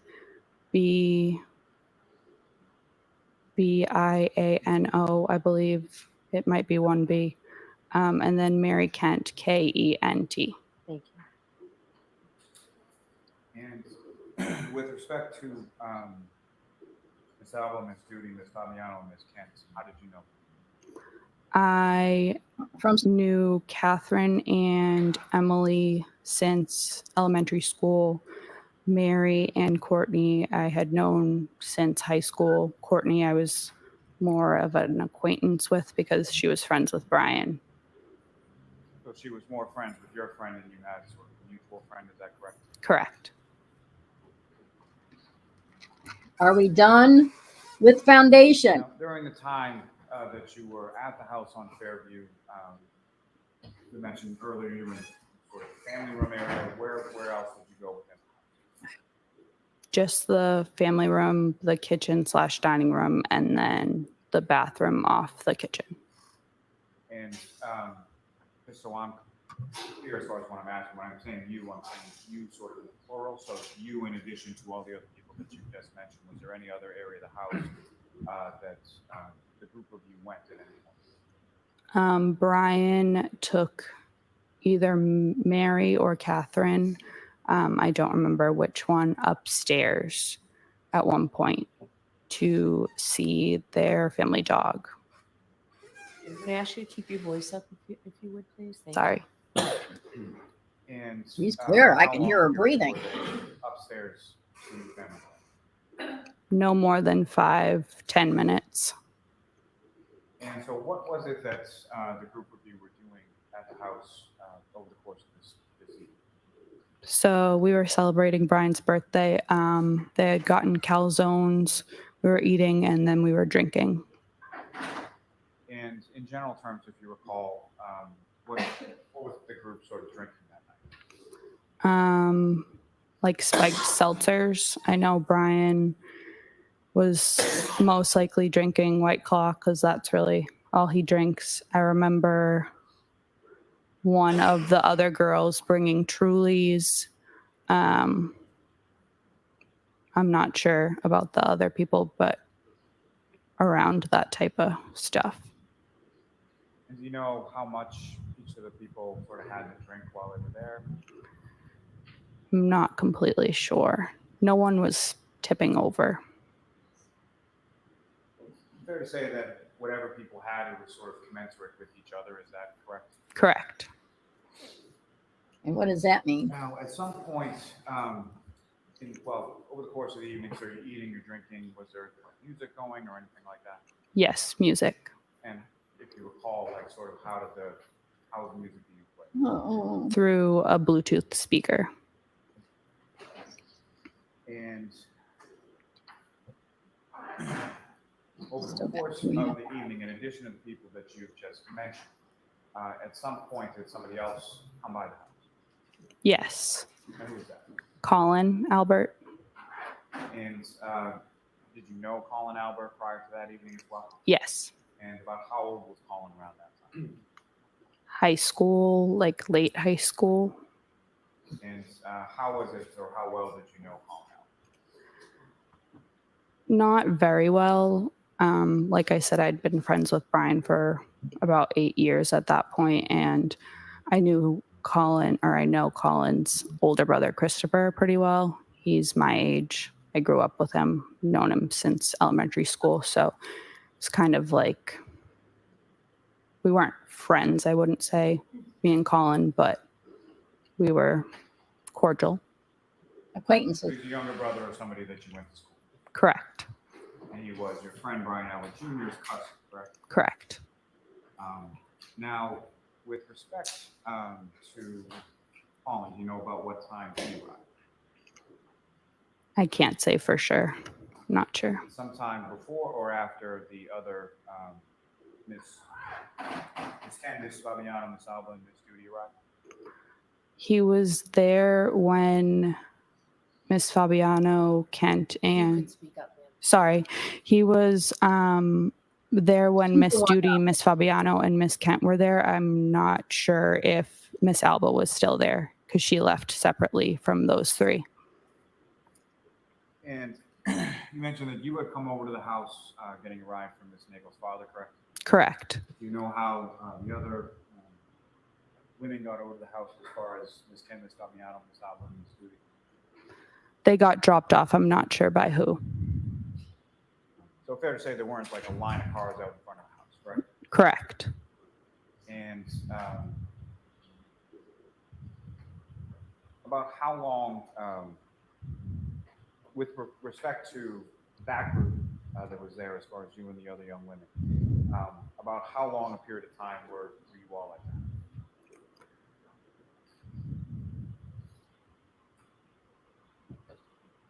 2 to 3 hours. So do you know about what time it was that Ms. Alba, Fabiano, Ms. Duty, and Ms. Kent left? Miss Alba left before the other three. Her boyfriend picked her up, and then Miss Kent, Miss Duty, and Miss Fabiano all left together. I know it was before midnight. And when they left, was Colin Albert, was he still there? I believe so. And you know how much time or overlap there was between Colin Albert and the other women as far as Ms. Kent, Ms. Fabiano, and Ms. Duty? I don't remember exactly.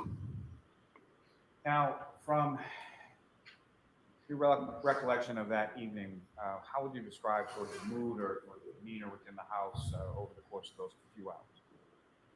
Everything was good, happy. We were celebrating. No issues. No issues with anybody that was there? No.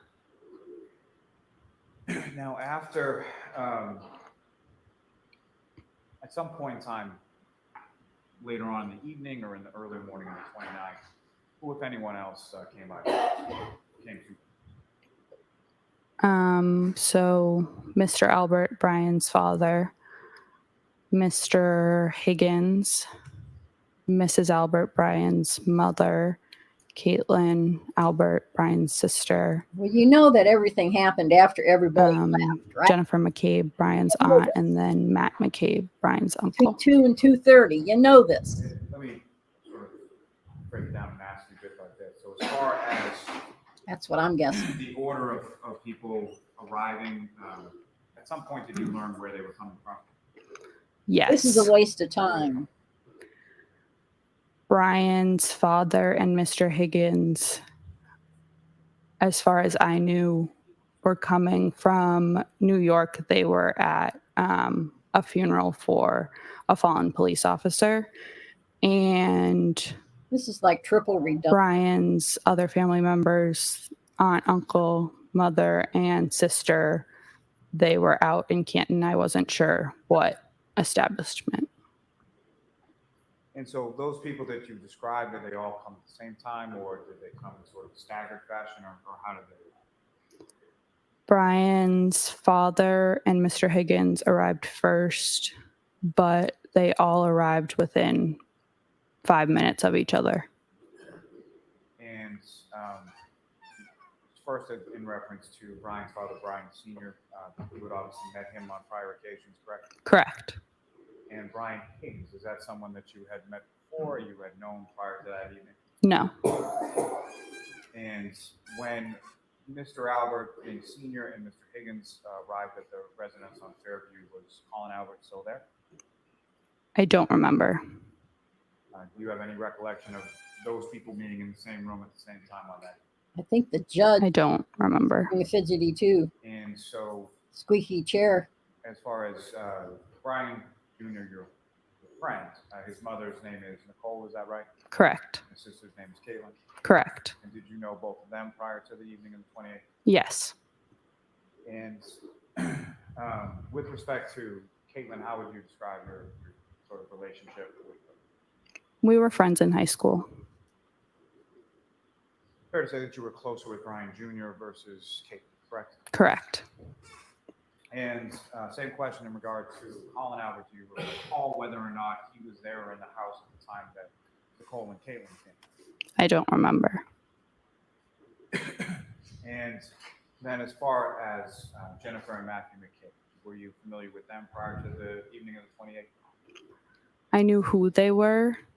I'm not sure if I've ever had a conversation with them prior to that. When you say you knew who they were, how was it that you knew who they were? I knew they were Brian's aunt and uncle. Had you ever met them before or had any occasion to see them anywhere before that you can recall? Interesting. I know I had seen or met Jen before. I'm not sure about Matt. And same question in reference to, as far as Colin Albert, do you recall whether or not he was in the house at any point in time when the McCabe was there? I don't remember. Why should she? Colin Albert leaving the house at some point? Yes. You just don't recall when it was in relation to when the other people arrived from wherever they were. No. And do you recall how it was that he left the house? He got a ride. You know who he got a ride from? Objection. No. Do you know? No. Next question. Now, when these other people came to the house, Instead of saying overruled, he directly asked the older person. adults, is that a fair portrayal of them? Sorry, can you repeat that? Older than the rest of the people that were there earlier than, correct? Correct. So that group that came in later, as far as when they arrived, where were they in relation to the house? Like, where were they situated? We were all in the dining/kitchen. So all in that same sort of area. Correct. Now, at any point in time over the course of the evening, do you recall anybody from that group of people sort of going anywhere else in the house that you saw? Not that I remember. And with respect to the house on Fairview Road, you're familiar with where the basement is located in the house, is that correct? Yes. And at any point in time in the evening, did you see anybody from that group, either before or after, go anywhere near the basement or go into the basement area? No. Now, with respect to the sort of mood and demeanor after these other folks come by, after, do you know about what time it was that those people started coming back in from wherever they were coming? 12:15. It wasn't that long after it struck midnight. So sometime after the strike of midnight, these other folks start to come back to the house. Correct.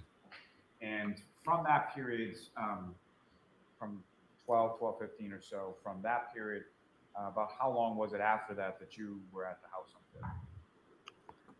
I left between 1:30 and 2 a.m. So about an hour and a half or so after they got there. Correct. Now, with respect to that hour and a half or so after they got there, how would you describe sort of the mood and the demeanor within the home during that time? Same thing. We were celebrating, happy, dancing, all that. The music continued, the drinking continued, correct? Correct. No issues or arguments or anything that you observed, correct? Correct.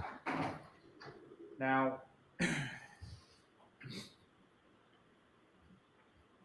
within the area of the kitchen dining area, at some point, do you recall where people were?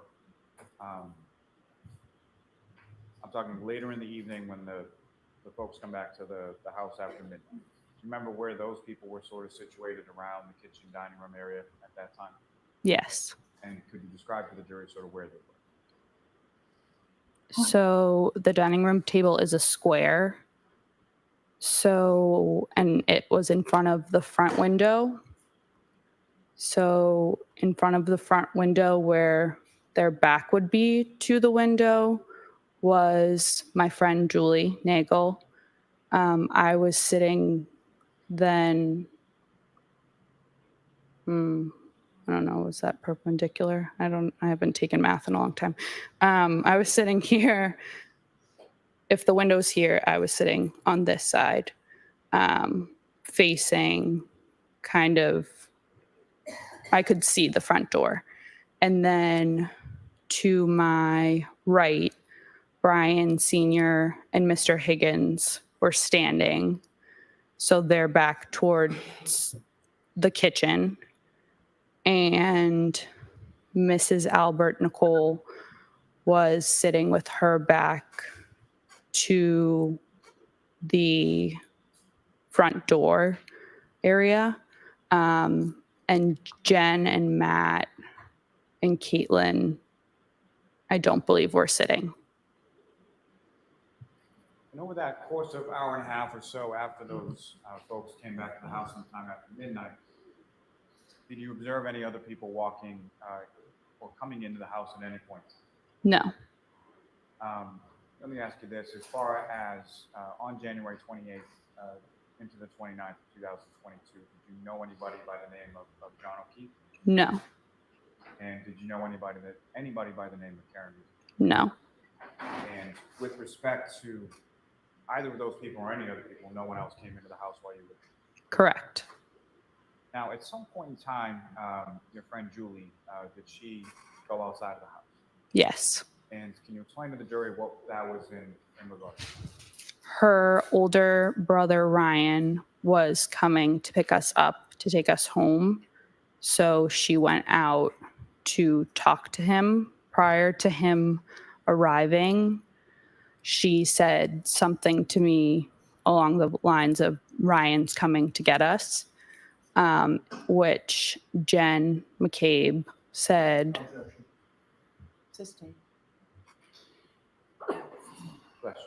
And so, in relation to when folks arrived back from wherever they were coming from, 34 Fairview, when was this that you had this conversation with Julie about her brother coming from the outside? Around 12:30, give or take. And at some point, did Julie go outside of the house? Yes. And did you have any occasion to look outside at any point when she was out there? No.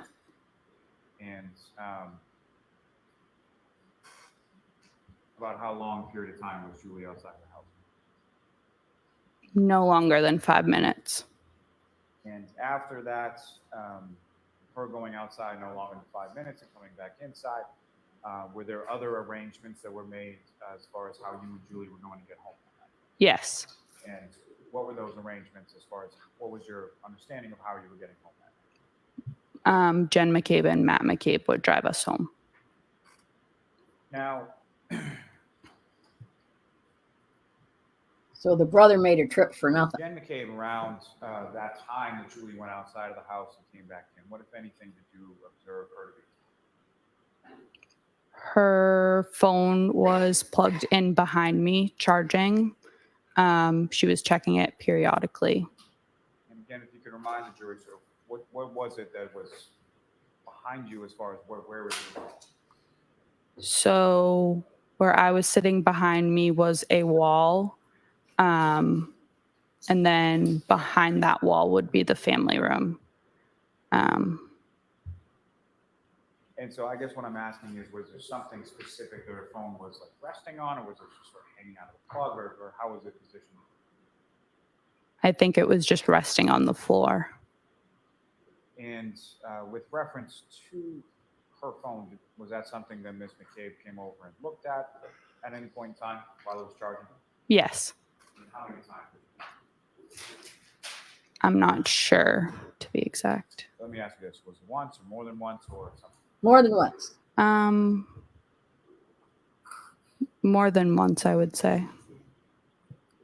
And without any reference to anything that was said, was there some conversation that you had with Ms. McCabe during the time that she would come over and check or look at the phone?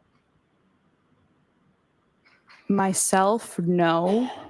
In general, I remember her saying someone was coming. And that someone that she indicated was coming, again, no one ever actually came in the house or was around the house that you were aware of, correct? Correct.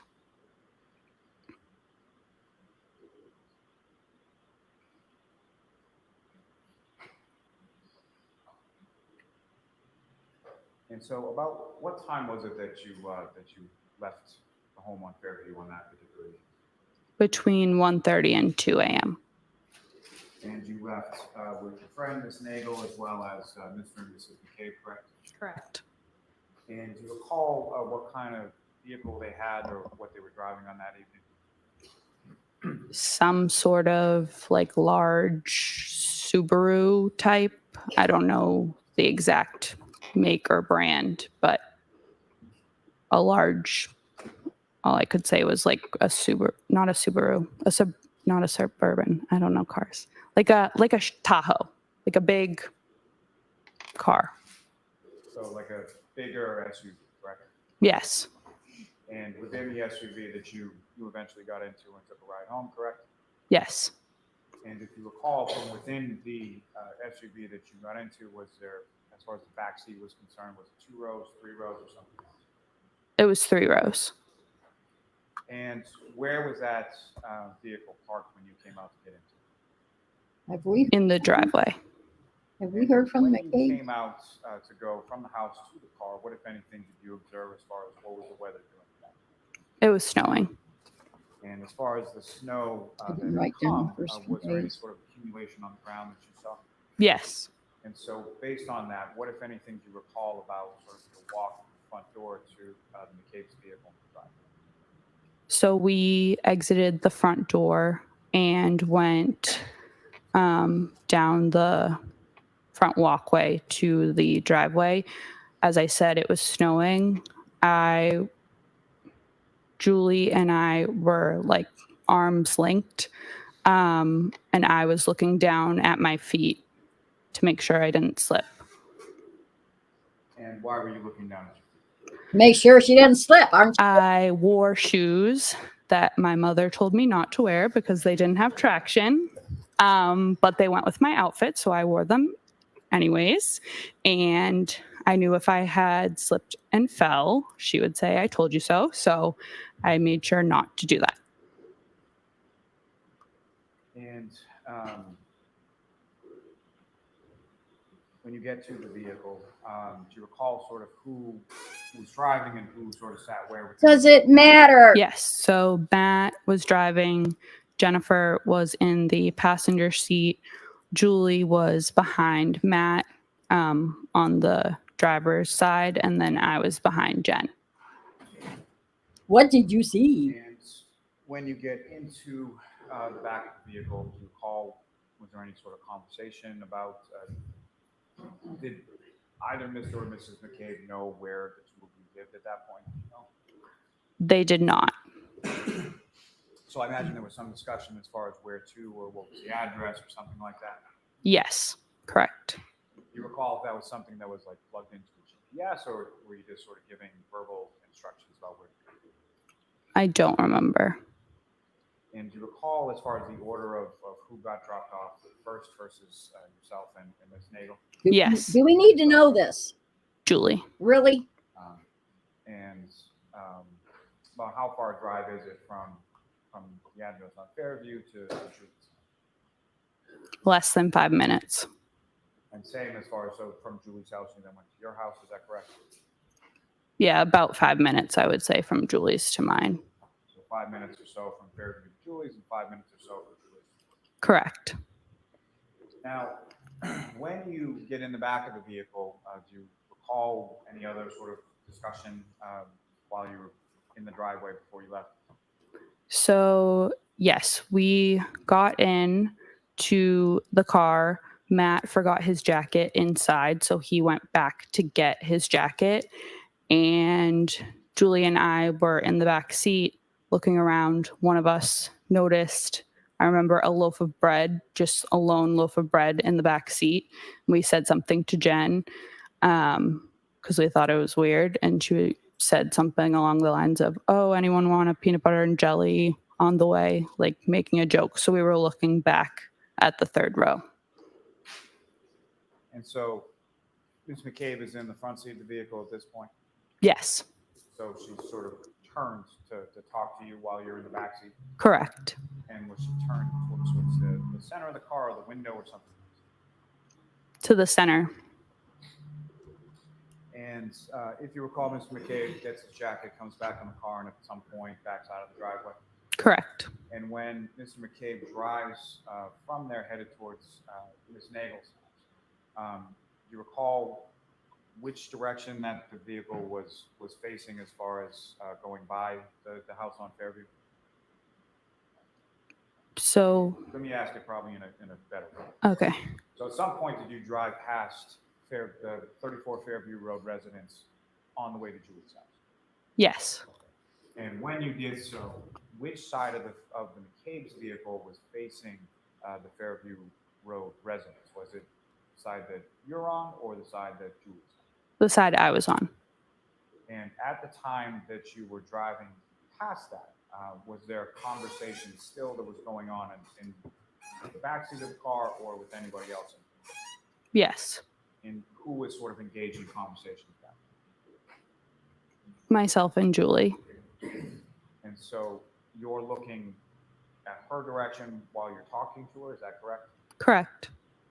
And as you're driving past the house, what, if anything, does Julie say? Objection. Ask it differently, Mr. Allen. Yeah, because she can't, it's hearsay. As you're driving past the house, what, if any, conversation were you having with them? Objection. Same thing. So I'm going to see Councilor Tybar on this one issue. Jurors, feel free to stand up. That's hearsay. When you elicit someone else to say what they said. What you can say is, because of what somebody else said, what did you do? Like if somebody else said the house is on fire, you can't say somebody said the house is on fire. You can say, after I spoke with this person, I went and got a bucket of water.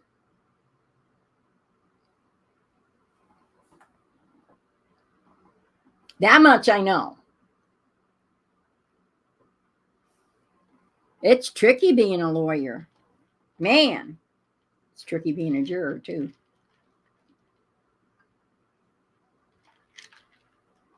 And I'll give the judge some cred. It's tricky being a judge too. You've got three balancing acts. You've got prosecution, defense, and the jury. If you're a fair judge. Jury's out on this one. She tends to lean and guide and support and direct and coddle the prosecution. In my humble, biased opinion. Okay. Okay.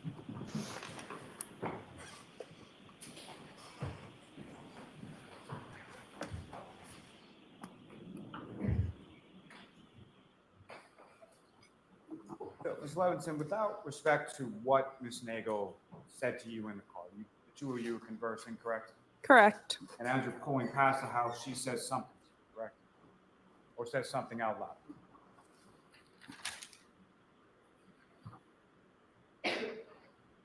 Not farther up the street. And so when you're talking about farther up the street, where was the vehicle in relation to the house at 34 Fairview when she says something? The house was behind us. And so based on what she had said, where does your attention go? When she was speaking to me, I looked at her. Once she said what she said, I looked the other way to the window. And at the time that you looked to the window, what was sort of outside the window in reference to 34 Fairview? Was any part of the residence still, or lawn or anything else visible to you at that time? No. And so was a neighboring house, is that fair to say? One of the neighboring houses, yes. So whether it was the next door neighbor or a couple houses down, it was past that point, correct? Correct. And was there any further discussion that you recall in the backseat of the vehicle between yourself and Julie in relation to that earlier statement? I asked for clarification. Did you receive any further clarification? No. Well, guess what they're going to be asking Julie when she's on the stand? I may have a moment, John. Yes. And of course, I didn't write down the name, so I don't know what her last name is. But it wasn't startling enough for them to slam on the brakes and go look.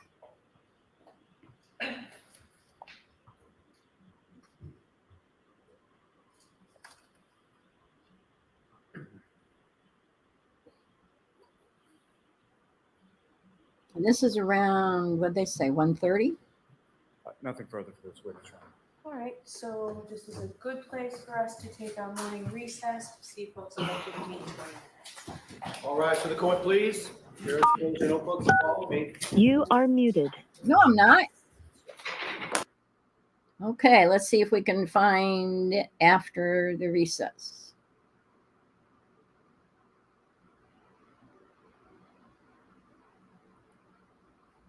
Maybe see you close back. All right, let's bring Ms. Levinson in, please. That was a quick reset.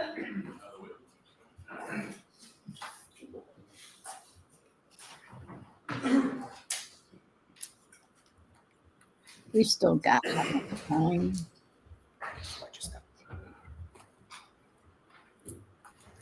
About an hour and a half. All right, Ms. Giannetti. Thank you, Norm. Be good, Giannetti. Giannetti, Good morning. however you say your name. You have lived in Canton your whole life? Correct. Graduated from Canton High School? Yes. Have been friends with Brian Albert Jr. since high school? Yes. I believe you said it's been probably about 10 years now that you've been friends? Correct. And the two of you actually went to the junior prom together, correct? Correct. Oh, that's You cute. consider him a close friend. Correct. You've been to his house many times. Yes. You've gone inside the home and you've spent time in the backyard as well. Yes. Gone You're not swimming saying in you the pool like that they him. have in the backyard. Yes. And in high school, you would hang out in their basement, would you not? That's correct. And you know that there's in that basement a bulkhead door that leads to the backyard, correct? I never noticed it. You're also on good terms with other members of the Albert family. Correct. You know his brothers and sisters, correct? Correct. Caitlin Albert, Brendan Albert, Kayla Albert, and Jack Albert. Yes. You also know his cousins? Mm, Some of them. depends which ones, but yes. Some of them. Yes. You know that Jennifer McCabe's daughters are Brian Albert Jr.'s cousins, correct? Correct. And you know both of Brian Jr.'s parents, Brian Albert Sr. and Nicole Albert, correct? That's correct. And you actually call Nicole Albert by her nickname, correct? Sometimes, yes. And what is that nickname? Coco? And you know Brian Albert Sr. relatively well, having been over the house Nicole. a few times, correct? Cool. Depends what you qualify as well, but yes. Do you find him a little standoffish? He's quiet. But in any case, you're comfortable at the Albert home. That's correct. And you were at the Albert home on the night of January 28th, going into the 29th of 2022, correct? Correct. Got there around 8 p.m. Correct. and you didn't leave until around 2 a.m., give or take, on the 29th, correct? Correct. Yeah. So again, ballpark figures, if you were there from 8 p.m. until 2 a.m., that means that you spent about 6 hours at the Albert home that night into the early morning? Correct. And you yourself never left the home during those 6 hours, correct? Correct. You were inside the home the entire time. Correct. Were you interviewed by any police officer, state trooper, or other investigator about the events of that night on January 29th of 2022? On that day? Yeah, were you interviewed? No. What about the rest of January or even February of 2022? Were you interviewed by any investigator? No. The fact of the matter is that no investigator connected with this case took a statement from you in terms of an interview until about 9 months later, correct? Correct. And that was done at the district attorney's office on October 21st of 2022? Correct. Now, that night while you were at the house, you'll agree with me that there were people coming and going from the house the whole night, correct? I mean, you would have to be more specific. Okay, so I'm not talking about like every minute on the minute, Mhm. but during those 6 hours, you saw people come and you saw people leave, correct? Yes. But you were not standing guard at the door to take note of everyone who was entering or leaving or the times that they were entering or leaving, correct? Correct. You were not, keeping a log, for instance, of when somebody came in or when somebody left. No. And when you got there around 8 a.m., you came with your good friend Julie Nagel, correct? Yes. Julie's father dropped you off there. Yes. You saw Nicole Albert, Julie Albert, Caitlin Albert, and Brian Albert Jr. when you arrived, right? Correct. Then Julie Albert, Caitlin Albert, and Nicole Albert left, right? Yes. But then 4 other friends of Brian Jr. arrived, right? Yes. And you would name them when Mr. Lally was asking you questions before the break, right? Yes, correct.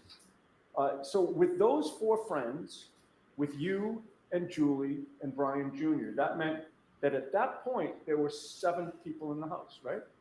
Yes. Actually, there were 8 people because Colin Albert was there as well, correct? It depends on what time you're referring to, but yes. He got dropped off there at some point. Yes. And then he was one of the 8 people, including yourself, that you were with. Correct. You never saw him walk in the door, did you? I don't remember. You don't remember seeing him actually enter the house, correct? Correct. But during the night, you actually sat right next to Colin Albert at the table, correct? Yes, that is correct. And with regard to Colin Albert, I believe you testified, you really wouldn't say he's a friend of yours, right? That's correct. He was more of an acquaintance, was he not? That's correct. Somebody that you met, but you didn't hang around with, right? Yes. You have never been in a hot tub with Colin Albert, correct? Not that I know of, no. You never took a trip to Maine with Colin Albert, right? Objection. No.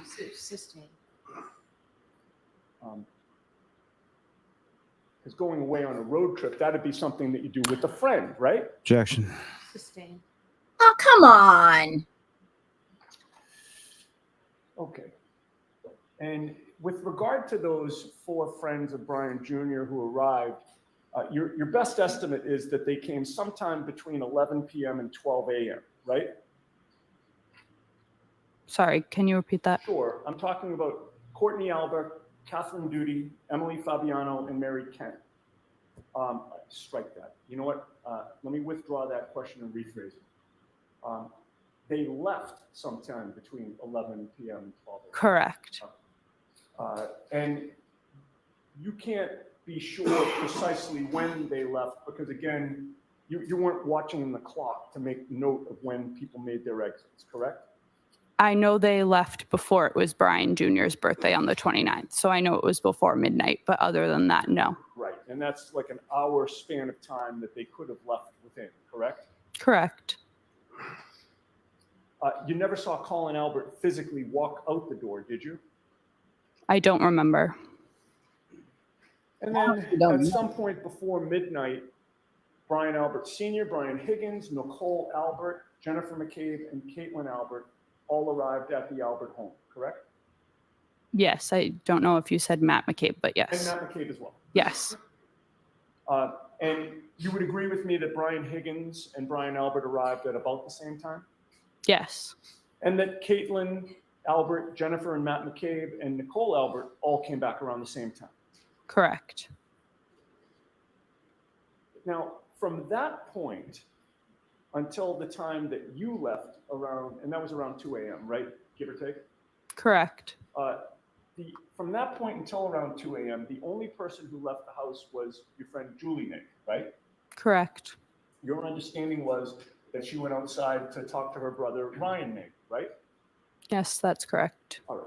And in addition to not remembering seeing Colin Albert leave, you also did not see Brian Higgins physically leave, correct? I don't remember. And you also don't remember seeing Caitlin Albert leave, correct? No, I don't remember. Okay. You would agree with me that throughout the night while you were at the house, Caitlin Albert was playing music on her phone? Yes. There were surround sound speakers set up in the kitchen dining room area? I don't remember that. There were speakers though, correct? That's Possibly. remember. I don't remember. Your memory is not that Caitlin Albert had a song or songs playing on her small iPhone, was it? No, it was on a speaker. I'm just not sure if it was surround sound or a Bluetooth speaker like it was previously in the night. All right, fair enough.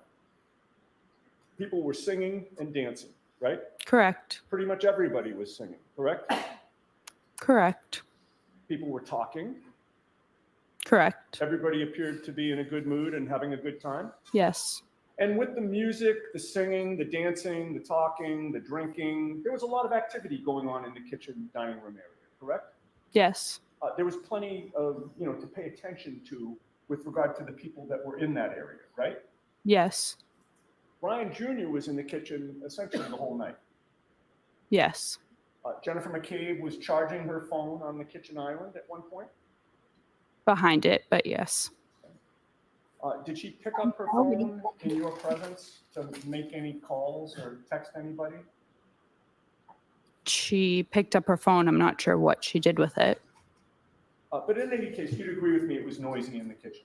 Yes. And the kitchen's in the back of the house. Yes. Now, you had seen the Albert family dog, the German Shepherd, Chloe, prior to that day, correct? Yes. And Chloe was not a very outgoing dog around people, correct? Correct. In fact, your impression was that she was a former police dog, correct? Possibly. Right or wrong? Maybe. I don't know. While you were in the kitchen with all of the singing and dancing and talking and music going on, you did not hear Chloe bark, correct? Correct. You did not hear Chloe growl, correct? Correct. Not that I remember. You did not hear somebody get hit in the back of the head with anything, correct? Objection. Go ahead, you can answer that. Correct. And while you were there sitting, you could not hear what, if anything, was going on in the basement, correct? Objection. Okay. You were catching a ride home with the McCabes ultimately, correct? Correct. At that time, you believed that you, Julie Nagel, Jennifer McCabe, and Matt McCabe were the last to leave 34 Fairview? Correct. So at that time, you believed that Brian Higgins and Caitlin Albert had left before you, correct? I believe so.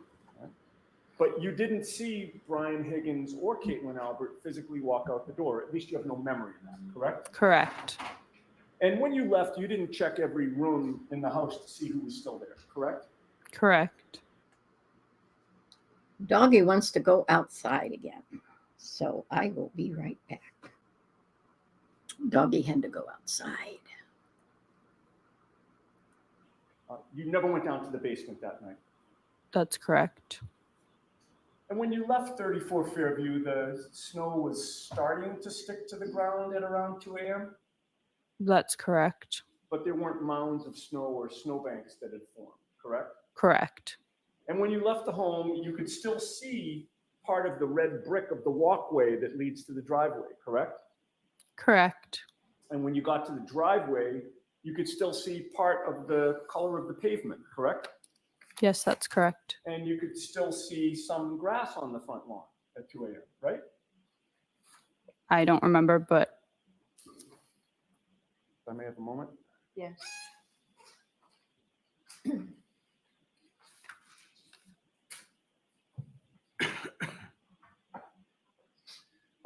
You testified at a hearing on May 11th of 2023, so just about a year ago, in Boston, correct? correct. And neither the prosecution in this case, Mr. Lally and Ms. McLaughlin, or any of the defense team was there, correct? Correct. Some other lawyer was asking you questions, right? Objection. Sustain, move along with this. Sure. You were asked the question, quote, could you see the grass sort of on the lawn? That was when you were leaving. And your answer was yes. Do you recall that question and answer? I don't recall that. If I suggested to you that that was the question and answer, would you dispute it? Objection. Sustain. Is your memory exhausted as to whether there was that question of you and that answer given? Can you rephrase that? Sure. Do you not remember whether you were asked that question that I just read and the answer that you just gave? I don't remember. Okay. If you saw that transcript, would that refresh your memory? Possibly.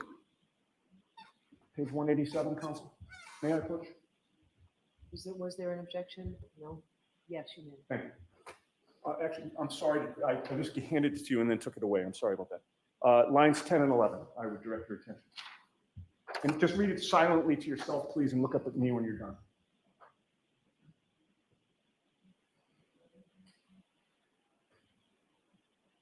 I may approach to grab that. Dottie, Having reviewed that transcript, does that refresh your memory as to what you testified to a year ago? Yes. And was that accurate? Yes. Okay. With the word being sort of. Yeah, well, I believe I read Yes. the question. I'm just clarifying. Yeah. But I did read it accurately, right? Correct. Okay.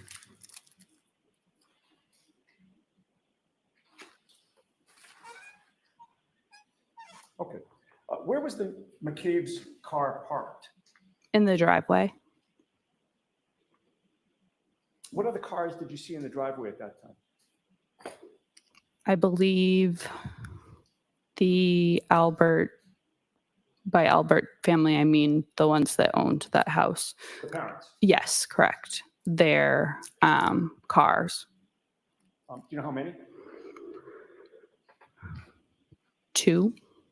And Possibly. where were those 2 cars parked? Were there strike that? Were there 2 lanes in the driveway where cars could park? Yes. And which lane, to the left or the right, were the Albert cars, or maybe they were in both? I believe both. Both. Closest to the garage. Okay, so they were pulled up closest to the entrance of the garage. Correct. In tandem, right next to each other. Correct. All right. And where was the McCabe's car behind? Which car? If you're looking at the house, the lane to the left, I believe. Okay. Now, when you first walked out of the Albert home, you'd agree with me that the front lawn was right in front of you, correct? Yes. There were no obstructions blocking your view of that front lawn. No. And there were lights on next to the Albert home front lawn, correct? Correct. And there was also a lamppost where the front walkway is, correct? Correct. And between the 2 garage doors, there's also a spotlight, is there not? Correct. And you would testify that snow had started to accumulate, right? Correct. And against that white snow, did you see a black baseball cap? No. Did you see a black sneaker? No. Did you see a 6'2", 220-pound man sprawled out right in front of you on that lawn? No. Did you see 45 pieces of red plastic? No. 1 piece of red plastic? No. So you saw nothing unusual on that front lawn as you walked out of that house, correct? That's correct. As Jennifer McCabe, Matthew McCabe, and Julie Nagel were walking toward the McCabe car, none of them pointed to the front lawn to direct your attention to anything, correct? That's correct. In fact, you would testify that Matt McCabe forgot something and had to go back in the house, correct? Correct. Which means he actually came out of the house twice that night, correct? Correct. And the second time he came out, he still would have been facing that front lawn, correct? Correct. And the second time that Matt McCabe came out, he didn't point at anything in the front lawn, correct? That's correct. And then the 4 of you were in the McCabe car, right? Yes. Matt McCabe was driving. Yes. Jennifer McCabe was in the front passenger seat next to him. Yes. Julie Nagel was seated behind the driver, behind Matt McCabe, right? Yes. And you were seated in the second row passenger seat to the right, Yes. behind where Jennifer McCabe was sitting. Yes. And the car backed out of the driveway, correct? Yep. And the rear of the car was then facing towards Cedar Crest. Correct. And the front of the car, where you were going to drive toward, would be toward Chapman Street, correct? That's correct. Which would have put you driving right past the Albert property line, correct? Yes, correct. And you were closer to that property line than Julie Nagel was, correct? That's correct. As you drove past? Yes. And as you drove past that front lawn, you saw nothing out of the ordinary, right? I wasn't looking, but yes. Okay. And We had previously talked about the fact that you were first interviewed by investigators on October 21st of 2022, right? Correct.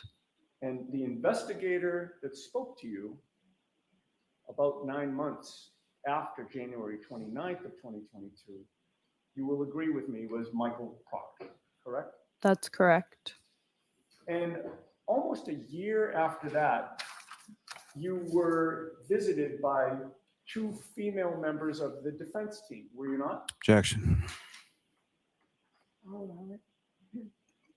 My home was. Okay.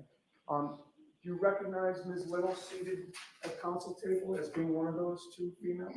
Okay, I'm going to see it sidebar.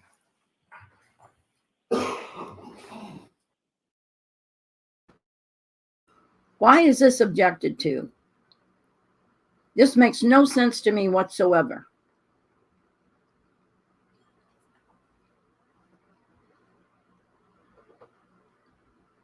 He's having her identify that Proctor was interviewed her. Defense team interviewed her. He's going down the list of who's interviewing her.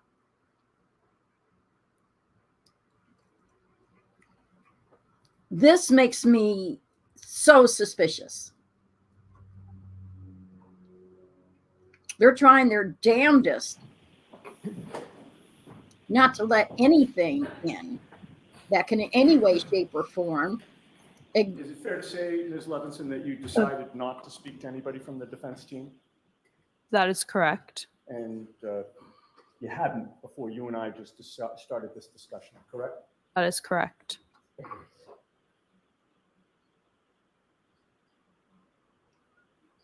Nothing further. Thank you, Laura. All right, Mr. Lally. Why not?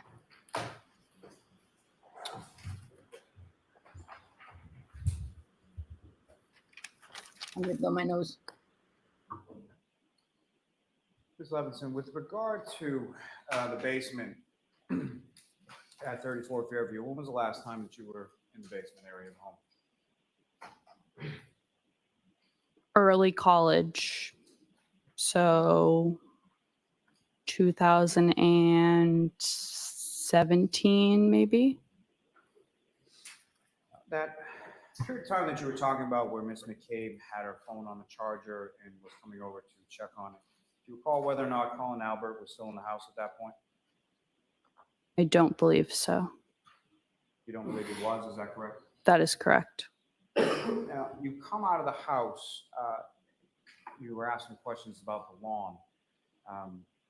The portion of the front lawn that you are talking about, as far as you observed, where is that in relation to the driveway? To the, well, if you're, Let me ask it a different way. So as far as with respect to the front lawn area of the home, what part of the lawn did you make any observations of, or did you look at or see it when you were walking from the doorway to the vehicle? when I walked out of the front door, I went down the steps of the stoop and I looked in front of me, like down, not straight. So it would be the grass that borders the front walkway.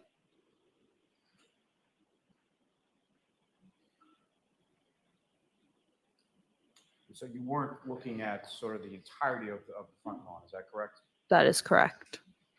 And when you spoke with Trooper Proctor, was he the only trooper there, or the only state police officer there when you spoke with him? No. Do you recall who the other trooper was? I don't remember the name specifically. It was not like a common last name, though. I know that. And as far as defense investigators or anybody else coming to your house, you chose not to speak with them, is that correct? Correct. I was not home when what Mr. Ionetti was talking about. My parents were home, but out of respect, I contacted the defense to tell them the next day, I believe, that I had nothing to have a conversation with them about. Why not? I know that legally I didn't have to and And I'm didn't on the prosecution have anything side. to say. Nothing further. All right, you are all set, Ms. Levinson. Okay, thank you.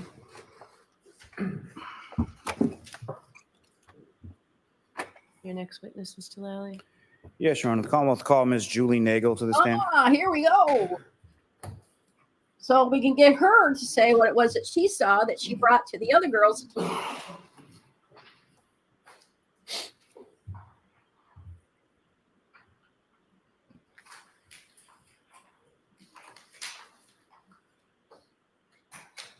What did she see?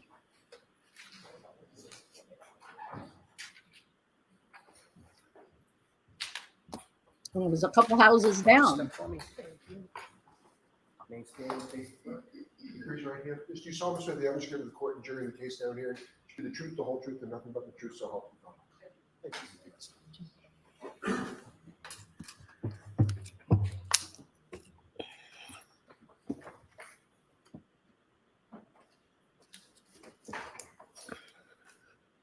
Whenever you're ready, Mr. Lally. Thank you, Your Honor. There should be an Good morning, ma'am. How you doing? Could you please state your name and spell your last name? Yep, it's Juliana Nagel, Nagel, And where do you live, ma'am? Canton, Mass. And how long have you lived in Canton? My whole life. And who, if anyone, do you live in Canton? I live with my parents and my brothers, but mostly now just my parents. And how many brothers do you have? I have 2 older brothers.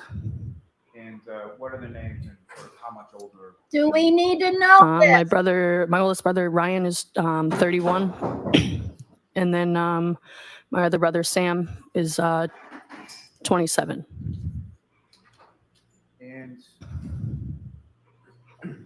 do you work, ma'am? I do. I work for a car rental agency.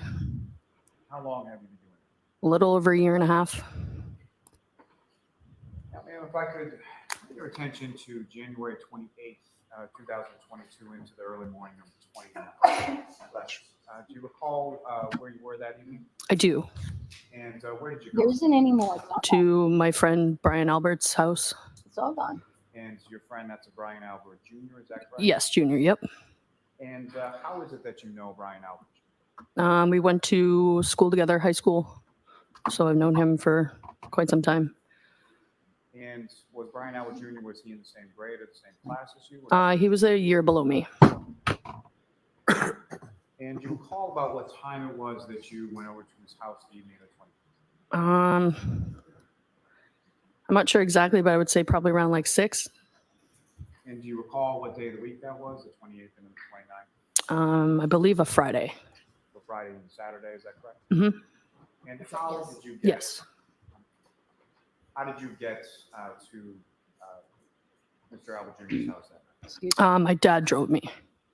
And who, if anyone else, did your dad give a ride to one with? My friend Sarah Levinson. How long have you known Sarah Levinson? Since middle school, I would say. And you're familiar with Mr. Albert Jr.'s house at 34 Fairview Road? Correct. Yes. And You're going to give and the there are, layout you know, again? your friendship. Yes.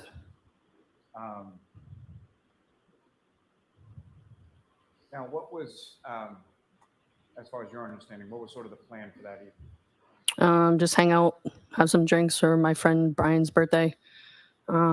Just to gather and hang out. And when you arrived there, who, if anyone, in addition to yourself, Ms. Levinson, and Brian Albert Jr., were present at the home at that time? From what I can recall, I just remember Brian Jr. Yep. And at some point, did some other people come and join the group of the 3 of you at the home? Yes. And when about was that in relation to when you and Sarah arrived? I can't remember. I don't recall the time frame. Sometime after, though? Yes. Yep. Was it that came to join the group at some point? It was me, Brian Jr., Sarah Levinson, Catherine Duty, Emily Fabiano, Mary Kent, Courtney Elba, Colin Albert, And then that's what I can remember from then in the early part of the night. And so with respect to Ms. Fabiano, Ms. Kent, Ms. Alba, and was Ms. Duty as well, is that correct? Correct. How did you know them? Through Brian Jr. Were Yep. they in the same grade or class as you and Ms. Levinson? In Brian's class. Class below you? Correct. Yep. And so fair to say that you were closer friends with Brian Albert Jr. and Ms. Levinson than the other four girls that came? Correct. Yes. You mentioned, as far as those four individuals, Ms. Fabiano, Ms. Kent, Ms. Judy, and Alba.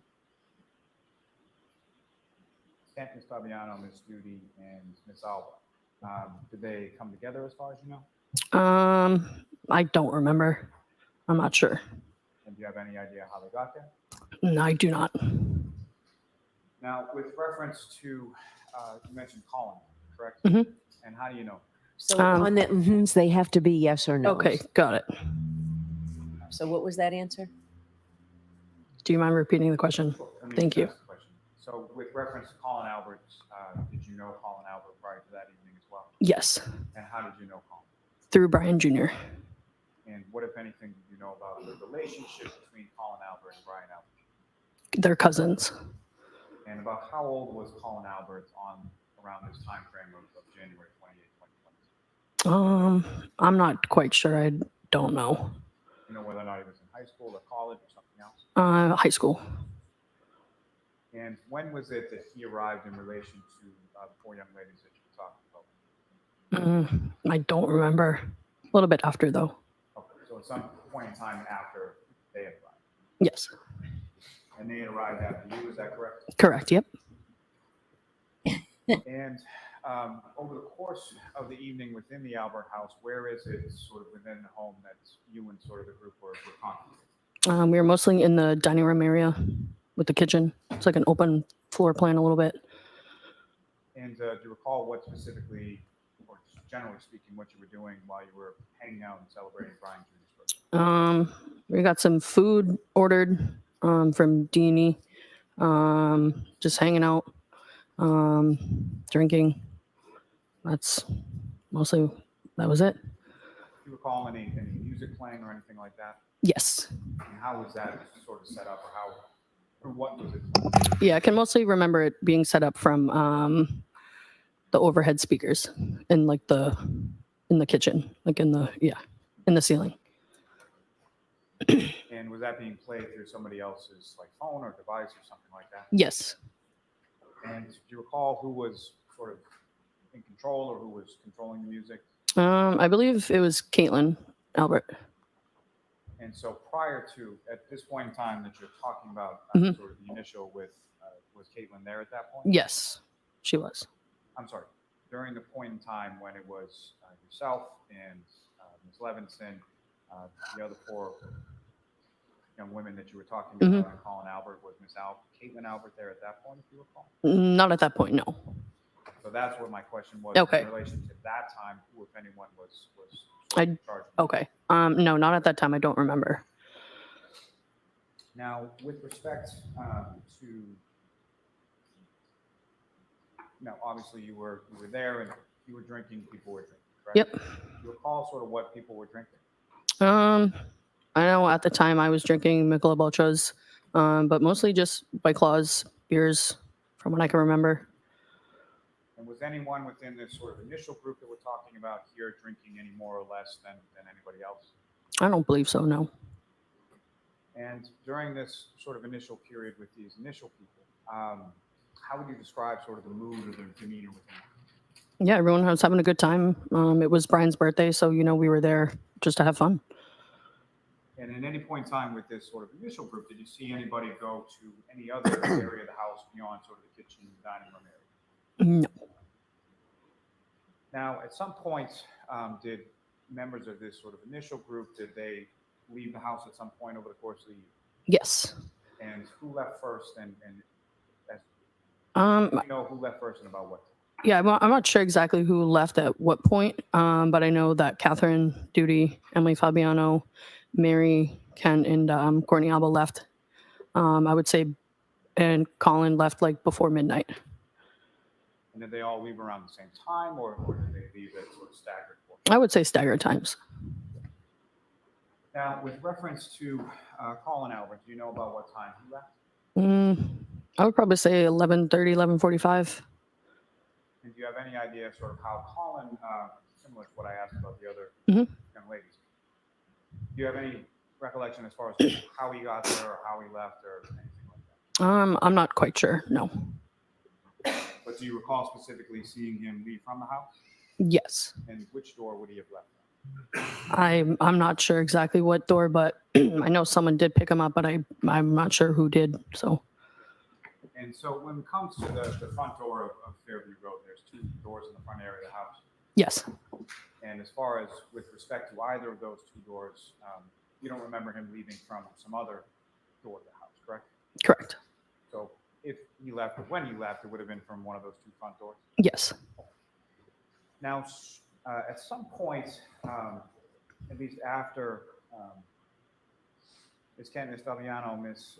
Duty, and Ms. Alba left, did people that lived at the house or other people sort of come back to the house? Yes. And about what time was that? I'm not too sure, but I would say a little after midnight. And who were the first people sort of to arrive in this, we'll call them sort of the second? I don't remember who came, like who was first, who was second, like that, but I know who came, but I don't know what order. And who were the people that came? Yeah, so it was Nicole Albert, Brian Albert, Brian Jr.'s parents, Matt McCabe, Jennifer McCabe, Brian Higgins, and that's it. And Caitlin Albert, sorry. Okay. And so when they came back, as far as the other four young women that you were talking about, they had already left. Is that correct? Yes. And Colin Albert, was he still there when those people came? He left as well. And so Brian Albert Sr. and Nicole Albert, those are Brian Albert Jr.'s parents? Correct, yes. You were familiar with them, obviously, prior to January 28th? Yes. And you mentioned Jennifer and Matthew McCabe, is that correct? Yes. And were you familiar with them prior to January 28th? Yes. And how are you familiar with them? I'm through Brian Jr., just hanging out with them a few times, so just know them through the family. Can we And get so, on to the my good next stuff? question is, what, if any, relationship did they have to your friend Brian Albert Jr. that you? They are his aunt and uncle. And then with respect to Brian Higgins, is that someone that you knew prior to January 20th? I did not know. You met him the first time that night at the Fairview home? Correct, yes. And when they came into the house, this sort of second group, where was it that they went and sort of congregated around the house? Yeah, we all were still in the same room in the family, the floor plan, which is the kitchen and the dining room area. Yeah. And at any point in time, well, let me ask you this. They come sometime shortly around or after midnight, is that fair to say? Yes. And about how long after they arrived, or about what time was it that you left the house for the evening? I'm sorry, could you repeat the question? At some point you went home that night? Yes. What time was it? I would say No one. give or take like 1:45. And so between the time that they came back to the house around 12:15 or so, between that and 1:45, how would you describe sort of the mood and the demeanor in the house at that point? It was still all the same. Everyone was having fun, hanging out. Music still playing, people drinking, having a good time? Yes. And over the course of this time, as far as the group that you talked about that was in the kitchen and dining room area, did you see any of those people go anywhere else?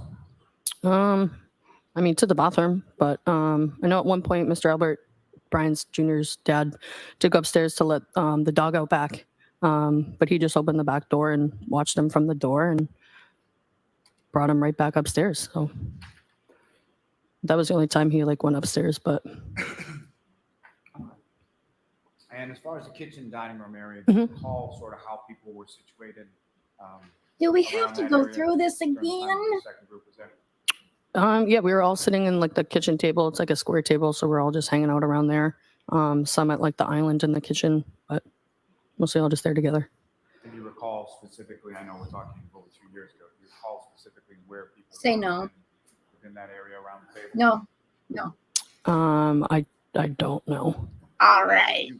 I was sitting like in the corner so I could see like the island, the kitchen table, like the front door and like the windows, I guess. Yeah. Where you were seated around the table, could you see the front door? Yes. And so beyond the people that you'd already talked about being in that kitchen dining room area in that second group, Mhm. did anybody else come into the house that night while you were there? No. And at the time on January 28, 2022, were you familiar with either a person named John O'Keefe or a person named Karen Reed? No. And at any point in time, not knowing them, did you see anybody else come into the house while you were there between that 12 to 12:15 and 1:45 minutes? No one else came in. No. Now, do you recall who was sort of around you where you were at the table? Immediately around you as well. I would say Jennifer McCabe, Sarah Levinson, Caitlin. I can remember like sitting at the table like with me. Yeah. Now, at some point in the evening, let me ask you this: what if any sort of plans did you have as far as how you were getting home? Yeah, I did text my brother to see if he could pick me up on his way home with his friend, on their way home to come pick me up, which they did. Which of your two brothers was that? My brother Ryan. So you texted Ryan to see if he could come pick you up? Yep. And did you have to give him an address or anything like that, or how did you explain to him where you were? I just said I was at Brian Jr.'s house, if he could pick me up. Is that somewhere that your brother had picked you up from on prior occasions? Yes. And about what time, if you know, did you send that text to your brother about getting picked up? I'd probably say a little after, probably like 15 minutes after midnight. Yep. And as far as the other people in that second group that you were talking about, at the time did you reach out to Ryan to get picked up? Are those other people there? Yes. And you indicated that your brother then came to the house at some point? Yes, he did. And about how long after you texted him did he arrive? If you know? I'm not quite sure. And when he arrived, did he come into the house or did he reach out to you in any way to let him know? He just texted. Oh, sorry. No, I'm sorry. Did he reach out to you at any point to let you know that he was? Yes, he did text me saying that he was outside. And upon receiving that text, where did you go? I went out through the front door. Now, before you went out through the front door, what, if any, conversation, well, let me strike that as far as conversation, but who, if anyone, did you speak to about the fact that your brother was outside the house? Yeah, I just mentioned saying my brother's outside. I do remember someone or a few. I want to hear the answer. Just a few people saying, "Oh, just have your brother come in." So I went outside, and it was my brother in the passenger seat, his friend Ricky, and then his ex-girlfriend Heather. I asked them if they wanted to come in. They said no. I'm going to let that stand. But next question. So you go outside to where your brother is, right? Yes, And do you recall which of the two front doors you used to go outside? I used the front door. Front door is the one with the brick steps, is that correct? Correct. Yes. You come down the brick steps, go down the walkway. Do you recall how you came down to where your brother was? I walked down the steps through the little path, and then down the driveway. And they were parked right in front of the driveway. So they were parked right at the end of the driveway? Yes. And what kind of vehicle was this that you came up? It was Ricky's pickup truck, a Ford F-150. And you mentioned that there were 3 people in the truck, is that correct? Yes. Where were they seated within the truck when you got? Ricky was driving his truck. Ryan was in the passenger seat, and then Heather was in the back seat. You mentioned that Heather is Ryan's ex-girlfriend, is that correct? Correct. Were they dating at this time? At that time, yes. Now, with regard to Ricky is someone who's a close friend of your brother, is that correct? Yes. You know him pretty well? Yep. And so you get to the truck. Do you recall how it was that you were speaking to your brother Ryan? Was it sort of through an open window? Did you open the door? Or how were you communicating? How is it He important? rolled down his window. And when you came out to the truck at the end of the driveway, what, if any, other vehicles did you see in the area of the house on Fifth? Well, before when I went outside, I did notice another vehicle before my brother pulled up. So you had gone outside before your brother had, or Ricky had fully sort of parked the truck? No, he was like fully outside already, and then I went out, and it was just Ricky's truck. Okay. And so at some point later, there was another vehicle that came up? Prior. Prior. Okay. Correct. And can you describe that vehicle for the jury? Sort of what did it look like? What kind of vehicle was it? Yeah, it was a black SUV. And had you ever seen that vehicle before? No. And you go up to the truck and you're talking to your brother, is that correct? Yes. Now, with regard to, about how long a period of time were you talking with your brother next to you? I would say maybe 3 minutes max, not even. And did you invite your brother and his friends inside the house? Yes. How did they respond? They said, no, we just want to go home. And then I was like, I'll find out another ride home. And so that brings me to my next question as far as arrangements for you coming home. Was there any, prior to you coming out of the house, was there any talk or discussion about how you would get home if you didn't go home? Yeah, Matt McCabe and Jennifer did offer to drive me home if I didn't want to go home with my brother. So I just stayed and then took their offer. So you decided you wanted to stay and took them up on their own? Correct, yes. And in addition to yourself, who if anyone else, went home from the residence on Fairview with you kids? It was me and Sarah Levinson. Now, if I could bring you back to that period of time when you're outside, the vehicle that you were talking about, where is that in relation to the pickup truck that Ricky's driving? Well, it was like the SUV wasn't there when my brother was there. It was like before. Like when I was inside, I noticed it. Yeah. And so at the time that you were talking to your brother with the pickup truck, was the SUV still there? I don't believe so, no. And so where was that SUV parked in relation to where the truck was? So when I noticed looking out the window, I did notice the SUV in front of the mailbox, and then pulled up a little bit in front of the yard, and then stopped, and then pulled up again towards the flagpole. So you saw it in sort of 3 different locations at the time that you were seeing it? Correct, yes. And again, where were you in relation? Going in the wrong direction if she ran over him from. I was inside at the dining room table, looking out the window. And at any point in time, did you see anybody come out of that? I did not know. And at any point in time, did you see any sort of, well, when you came out initially to, or when you were looking out and when you came out, did you recall anything about the weather and sort of what it was doing at that point? It was, I would say like flakes of snow, a little dust on the ground. And so from the dust on the ground, from either the SUV or the pickup truck that Ricky was driving, did you see any sort of like imprints in the snow from tires or anything like that? I don't recall. You don't recall if there was that much snow or what it was? Correct. And as far as anywhere in and around where you had seen the SUV at either of the 3 spots that you saw it, did you see any sort of like footprints in the snow or in the ground or anything like that? And did you see inside of the vehicle, see anybody inside at any point in time? No. And you never saw anybody get out of that vehicle at any of the 3 You already different asked that. points where you saw it parked, correct? I did not know. When you saw the vehicle parked at those 3 sort of separate different locations, was the vehicle on? Was it running, if you could tell? I'm not sure, no.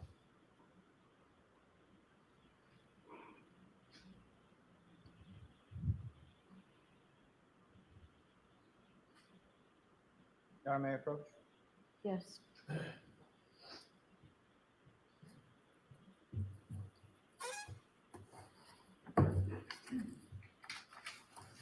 You show a picture of the car, right?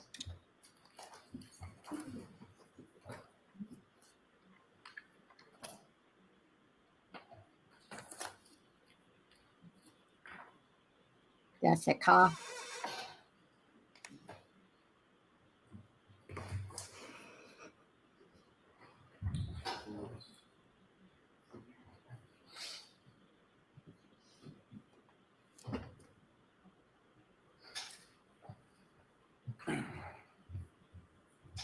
Nagel, I'm going to direct your attention to what's previously marked as Exhibit 71, 72, and 73.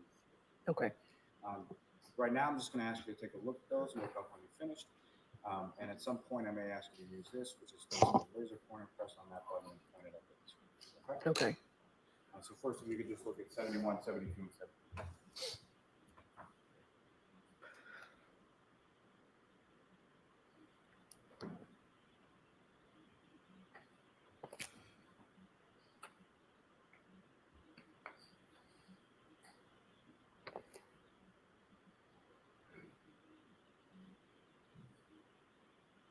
All set. Generally, with respect to those three photographs, do you recognize what's depicted in them? Yes. What do you recognize? That it's my friend Brian Albert Jr.'s house. Is that roughly what the house looked like at the time of January 28th, 29th, 2022? Correct. Yes. If I could ask you to flip just back to the first one that I showed you, Exhibit 71. Your Honor, with the court's permission, may I publish that to the jury at this time? Okay.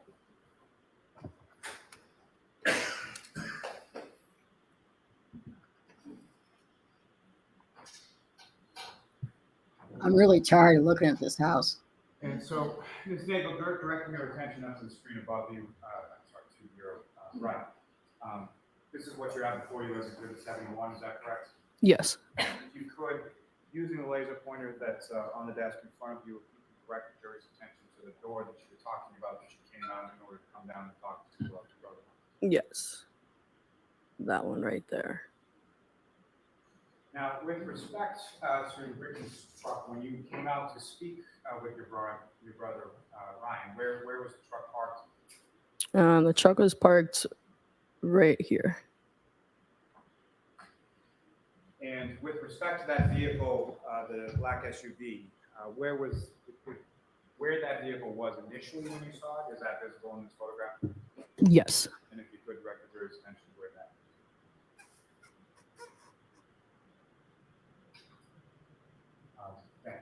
If I could draw your attention to the next executive session to flip to Exhibit 72, and Ms. Gilman, if I can have that on.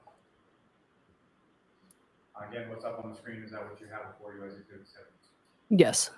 Now, the second position that you indicated you observed that black SUV in with relation to the house, if you could, using the laser pointer, draw the jury's attention to where that would be in this photograph. Objection sidebar, Your Honor. All right. Jurors, feel free to stand up. Okay. Oh, that wasn't very long.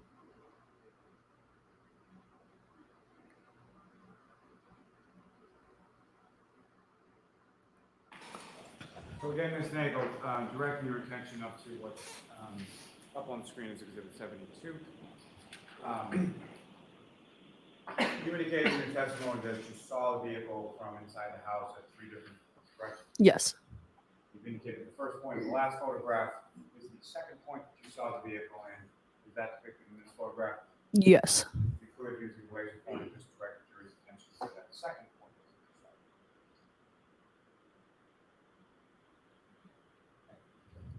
If I could ask you just to flip to the next exhibit, number 73. Just going to invite to have that up. And Ms. Nagel, with regard to the third point, or the third different location that you observed that black SUV on that morning, is that visible in this photograph? Yes. And again, using the laser pointer, if you could direct the jury's attention where you observed it at the third point that you observed the black SUV. Thank you. That's a all. pretty large area. Thank you.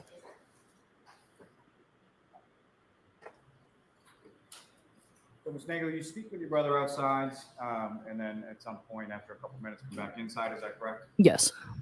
And the people that you had mentioned that were in the kitchen and dining room area, were they still in that area? Yes.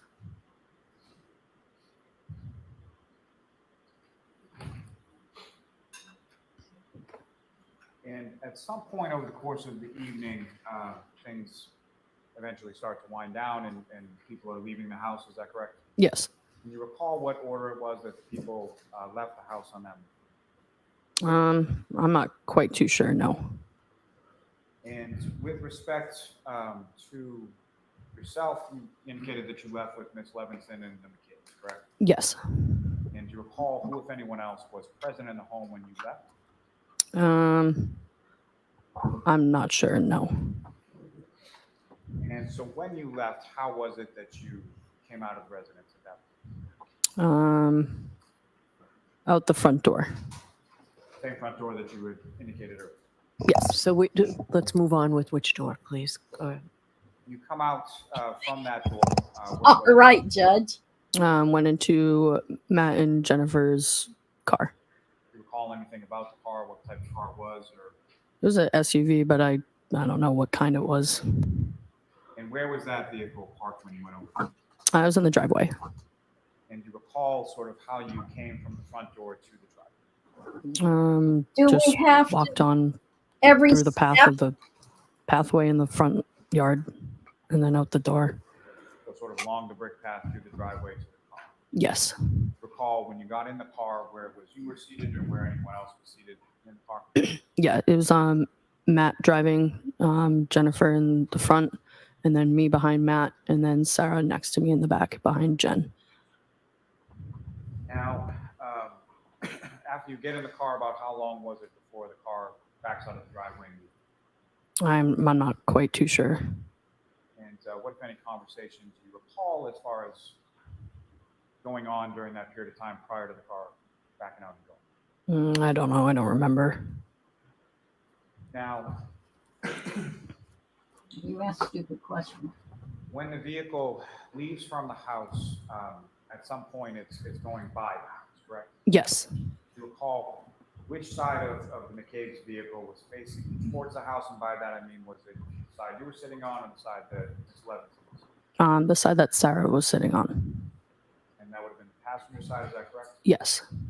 And at the time that the vehicle was driving by the house, what is it that you were doing at that time? We were having a conversation. So Jen was kind of facing towards the back, towards me and Sarah.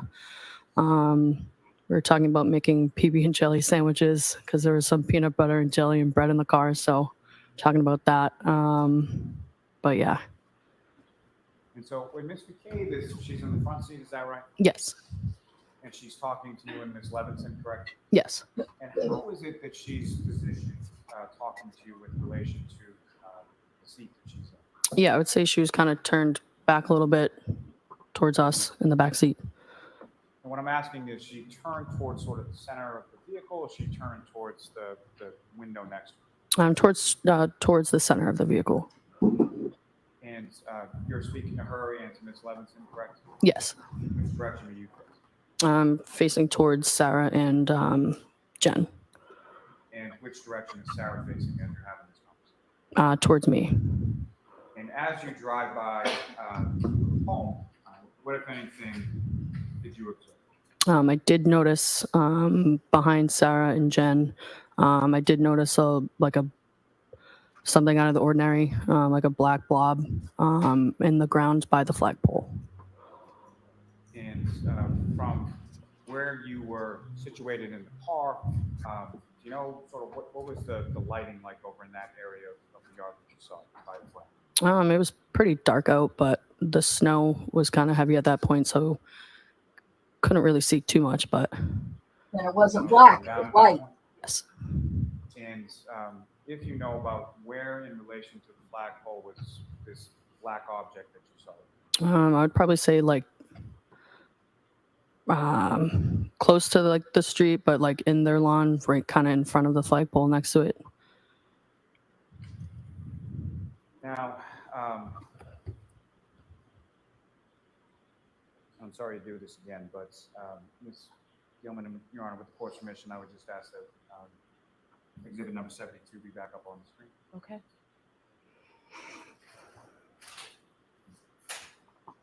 Oh, I'm so tired of this guy. I'm sorry. I should actually ask for exhibit number 73. Now, Ms. Nagel, if I could ask, the area where you saw this black object, can you see that area picking these photographs? Yes. If you could, using the laser pointer, direct the jury's attention to where, as specific as you can be, where you observed this.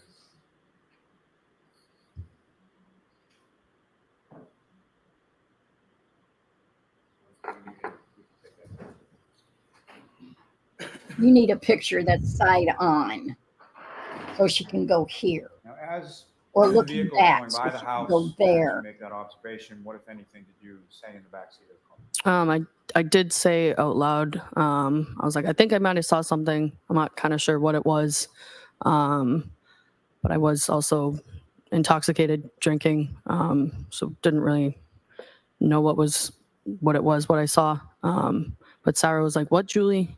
And I was like, "I don't know what it was," and then that was kind of really it. And that was sort of the end of the conversation in reference to that, is that correct? Correct. Yes. What time is it? Have a moment, Your Honor. What time is this? 2:30? 2? Quarter to 2?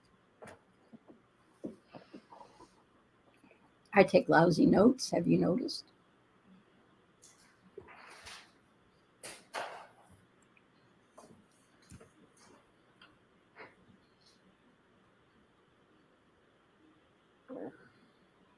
Ms. Nagel, if I could ask you one more question. With regard to the object that you saw in that area, the flagpole, can you describe how big an object it was that you saw? I'd probably say like 5 or 6 feet, like long, but And at the time that you were driving by at that point, could you tell what it was? not quite sure. No, it was just too quick to tell. Thank you. Nothing further. Thank you. Now let's see how much she squirms. Good afternoon, Ms. Nagel. Good afternoon. On January 28th of 2022, you got to 34 Fairview Road at about 6 or 7 p.m. Correct. And you didn't leave until 1:30 or 2 a.m., correct? 1:45 around there. Yeah. Okay. So you were there approximately 8 hours? I'm not really sure about the math, but I guess so. A lot of hours. Yep. Other than the people who lived at the home and slept there, you were one of the ones to spend the most time there that night, correct? I'm not sure. You got there early.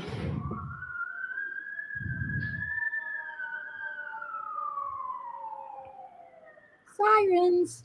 You got there early, correct? Yes. And you left late, correct? Yeah. And you were inside almost the entire time, correct? Yes. So you came in contact with just about everybody who came into that house, correct? Yes. And you know that everyone who was in the house that night is a witness in this case, correct? Yes. The only time you went outside before you left was when your brother Ryan arrived, correct? Yes. And even when you went outside, you stayed on the Albert property, did you not? Yes, I did. And you had some contact with your brother out there, correct? Yes. And you know that he's a witness in this case as well, correct? I do. Yes. And despite having contact with all of these witnesses in this case, Trooper Proctor didn't talk to you on January 29th, did he? No. Or the rest of January or the whole month of February, correct? Correct. He didn't interview you about these statements that you're making today until October of 2022, correct? If that's what it says on paper, yeah. October 5, 2022, does that sound right? I don't know. It was many months after January 29th, correct? Yes. Over 8 months after John O'Keefe was found dead on Brian Albert's lawn, correct? If that was the time frame, yes. And when he spoke to you on October 5, Trooper Proctor asked you for the first time to remember the details from 8 months before that, correct? If that was the time frame, yes. And you are good friends with Sarah Levinson, correct? Yes. Certainly over the last 2+ years, the two of you have discussed what happened on January 28th and 29th, correct? Yeah. And you know that Michael Proctor only interviewed you after the defense in this case filed a motion to get Sarah Levinson's name from the DA's office. Objection, Your correct? Honor. The objection sustained. Next question. She wouldn't know that anyway. So you've known Brian Jr. since your sophomore or junior year, correct? Yes. And you actually graduated Canton High School in 2016, correct? Correct. But you've known him since 2014 or 15, Yes. 9 or 10 years? Yep. He's a good friend. Yes. He's a close friend of yours, correct? Yes. And on January 28th of 2022, you were one of a select group of his friends who went to his house to celebrate his birthday the following night, right? Yes. And you don't go to somebody's house whom you graduated high school with 10 years previously to celebrate their birthday if they're just an acquaintance, correct? Objection. I don't know. I'll let the answer stand. When you got there, other than Sarah Levinson and yourself, everyone at the house was a member of the Albert family, correct? Can you rephrase the question, please? Sure. You and Sarah Levinson are not actually Alberts, correct? Correct. Yes. But everybody else at the house was when you got there. No. You named Brian Albert Jr., correct? Mm-hmm. Yes. Julie Albert, I did not know. Nicole Albert, I did. Yes. Caitlin Albert, Yes. Brian Albert Sr. might have been there. Yes. And you knew the Alberts well enough to know No, the names Senior that wasn't there. discussed, correct? He Yes. hadn't gotten back from his And trip in yet. addition to that, the McCabes were related to the Alberts, correct? Yes. And you knew Jennifer and Matt McCabe before that night, right? I'm sorry. Can you? Yes. Before January 28th of 2022, you knew Jennifer and Matt McCabe. Yes. You had been to their home before, Who's home? the McCabe's home. I don't recall. You'd driven their daughters around, correct? I have. Yes. And you had actually pet sat for the McCabe's golden doodle, correct? Correct. At Yes. their home. Mm-hmm. Yes. And so the answer to my previous question is certainly you've been to their home, correct? Yes. And their golden doodle was named Bailey, correct? Yes. In fact, you knew Jennifer McCabe well enough that you called her by a nickname, correct? Yes. What was the nickname that you referred to Jennifer McCabe by? JJ. And you knew that JJ was Nicole Albert's sister, correct? Yes. Now, She's defensive. on the night of January 28th into the 29th, you saw Brian Albert Sr. After he came back to 34 Fairview, correct? Yes. You were on the first floor of that residence the whole night, were you not? Yes. He didn't go home And first, did he? you have a specific memory of Brian Albert Sr. walking Chloe through the first floor of that house, correct? Yes. When Brian Albert Sr. was walking Chloe through the first floor of that house, he maintained control of Chloe's collar, did he not? He did. Yes. You like dogs, right? I do. But you didn't pat Chloe, correct? I have. Yes. That night. No. You've never pet sat for Chloe, correct? No. But you did hang out regularly at the Albert home for years because of your friendship with Brian Jr., correct? Yes. Which meant that you have had contact with Chloe over the years, correct? Yes. And you would agree with me that Chloe's a very different dog than Bailey, the McCabe's golden doodle, correct? Objection. Sustained. Bailey is a friendly dog, is he not? Objection. Sustain. Chloe is not friendly, correct? Objection. I'll let you have that. Can you answer that? Can you repeat the question? Yes, Chloe is not a friendly dog. I mean, I would say so, yeah. It was clear to you that she is not good with people, correct? I'm not aware. On January 28th and 29th, No. while you were in the kitchen You're dining room sidestepping. area, you'll agree with me that there was music playing for most of the night, correct? For a decent amount, yes. And that area of the house has surround sound speakers. Yes. Everybody was in a good mood? Correct, yes. Talking, Yes. drinking, Yep. singing, I don't remember. dancing, Yeah. and all the action was in the kitchen dining room area, correct? Yes. And that was where your attention was mainly focused, was it not? It was, yes. Because that's where everybody was. Yes. You were not monitoring the basement door, were you? No. And you never went down to the basement, correct? No, I did not. Prior to January 28th of 2022, you knew who Colin Albert was, correct? Yes. You knew that he was your friend Brian Jr.'s first cousin, right? Correct. When you were at 34 Fairview, you did see Colin there, correct? I did, yes. You believe that he got there shortly after Nicole Albert, Caitlin Albert, and Julie Albert left the residence, correct? At some point, yeah. And you say at some point, that's because you're not sure of the exact time when he got there, correct? Correct. You're also not sure of the exact time when he left, correct? I would say 11:30, 11:45, around there. He wasn't somebody who was important to you that night, was he?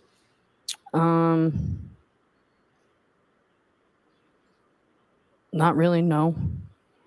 You weren't paying attention to monitor when he came or when he left, were you? No.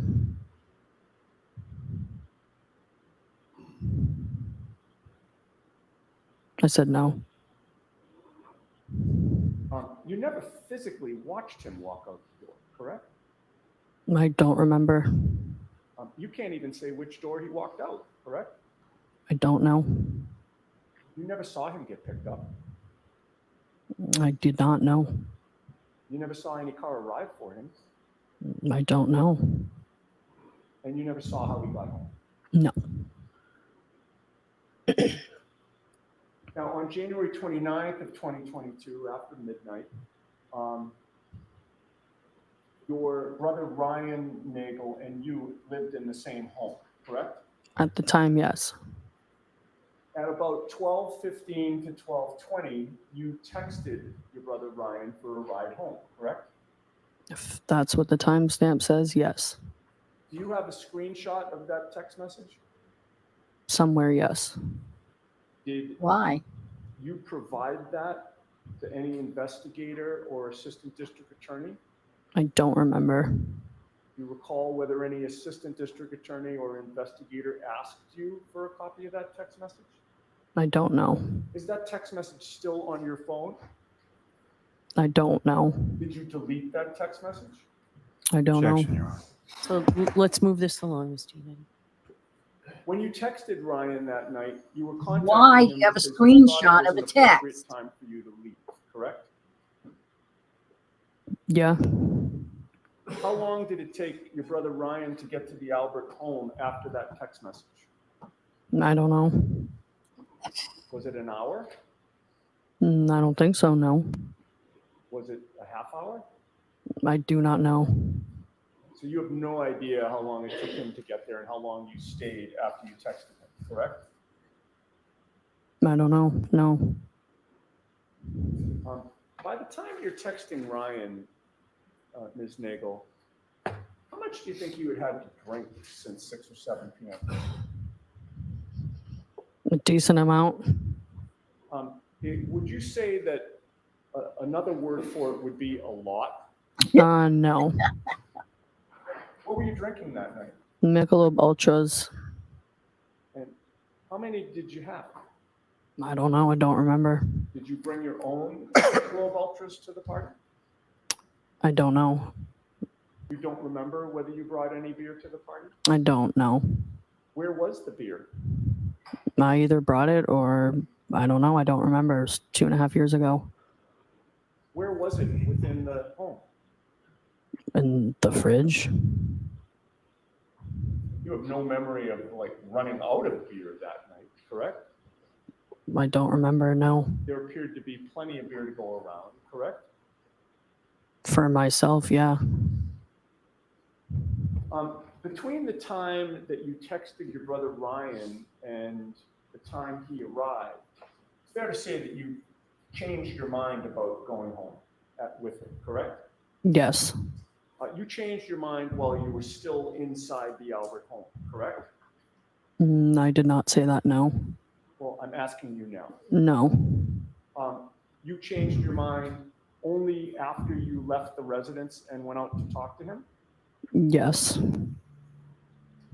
You claimed on direct examination that he was the one that said, why don't you stay longer?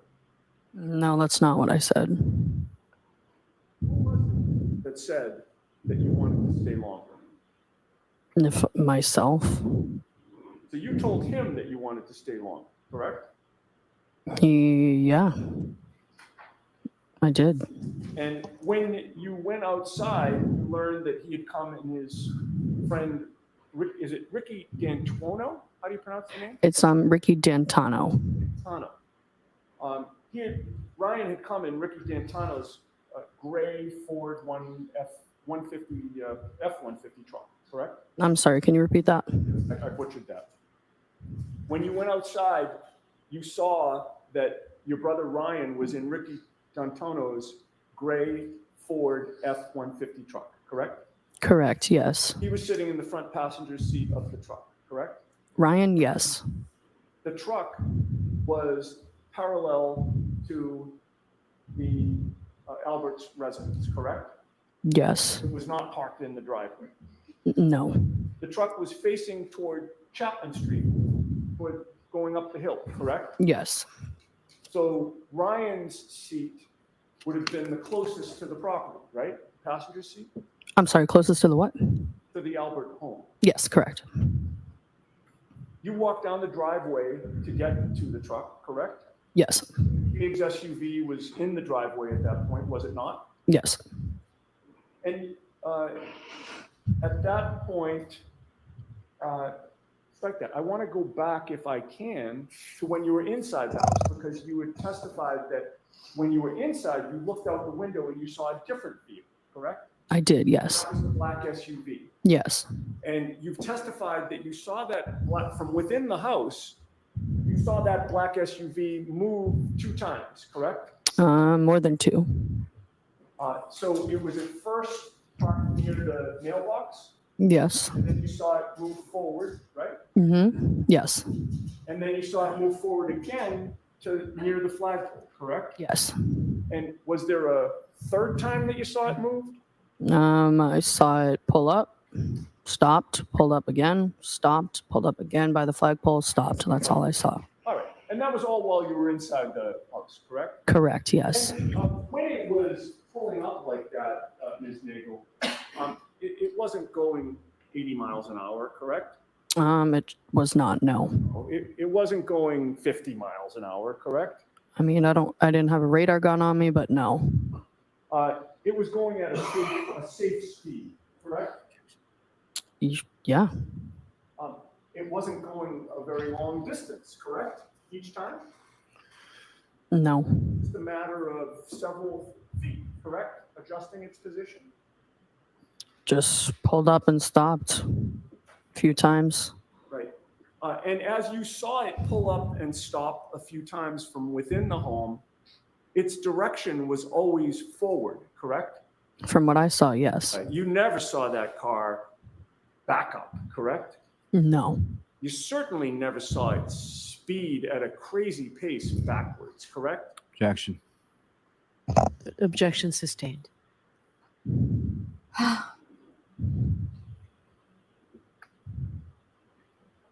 Now, I'd asked you about the text messages that you had with your friend Ryan, and you could not recall whether any investigator or assistant district attorney asked you for screenshots of that, correct? My friend or my brother?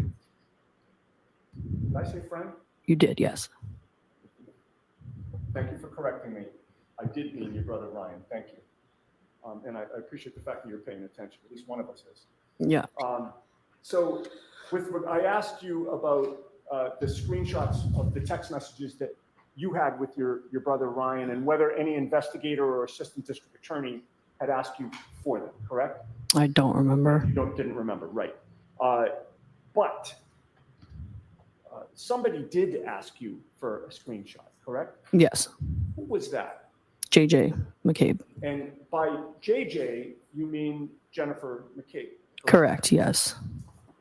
When JJ asked you, do you remember when it was that JJ, Jennifer McCabe, asked you for a copy of those screenshots? I do not remember, no. Did you provide them to Jennifer McCabe? I did, yes.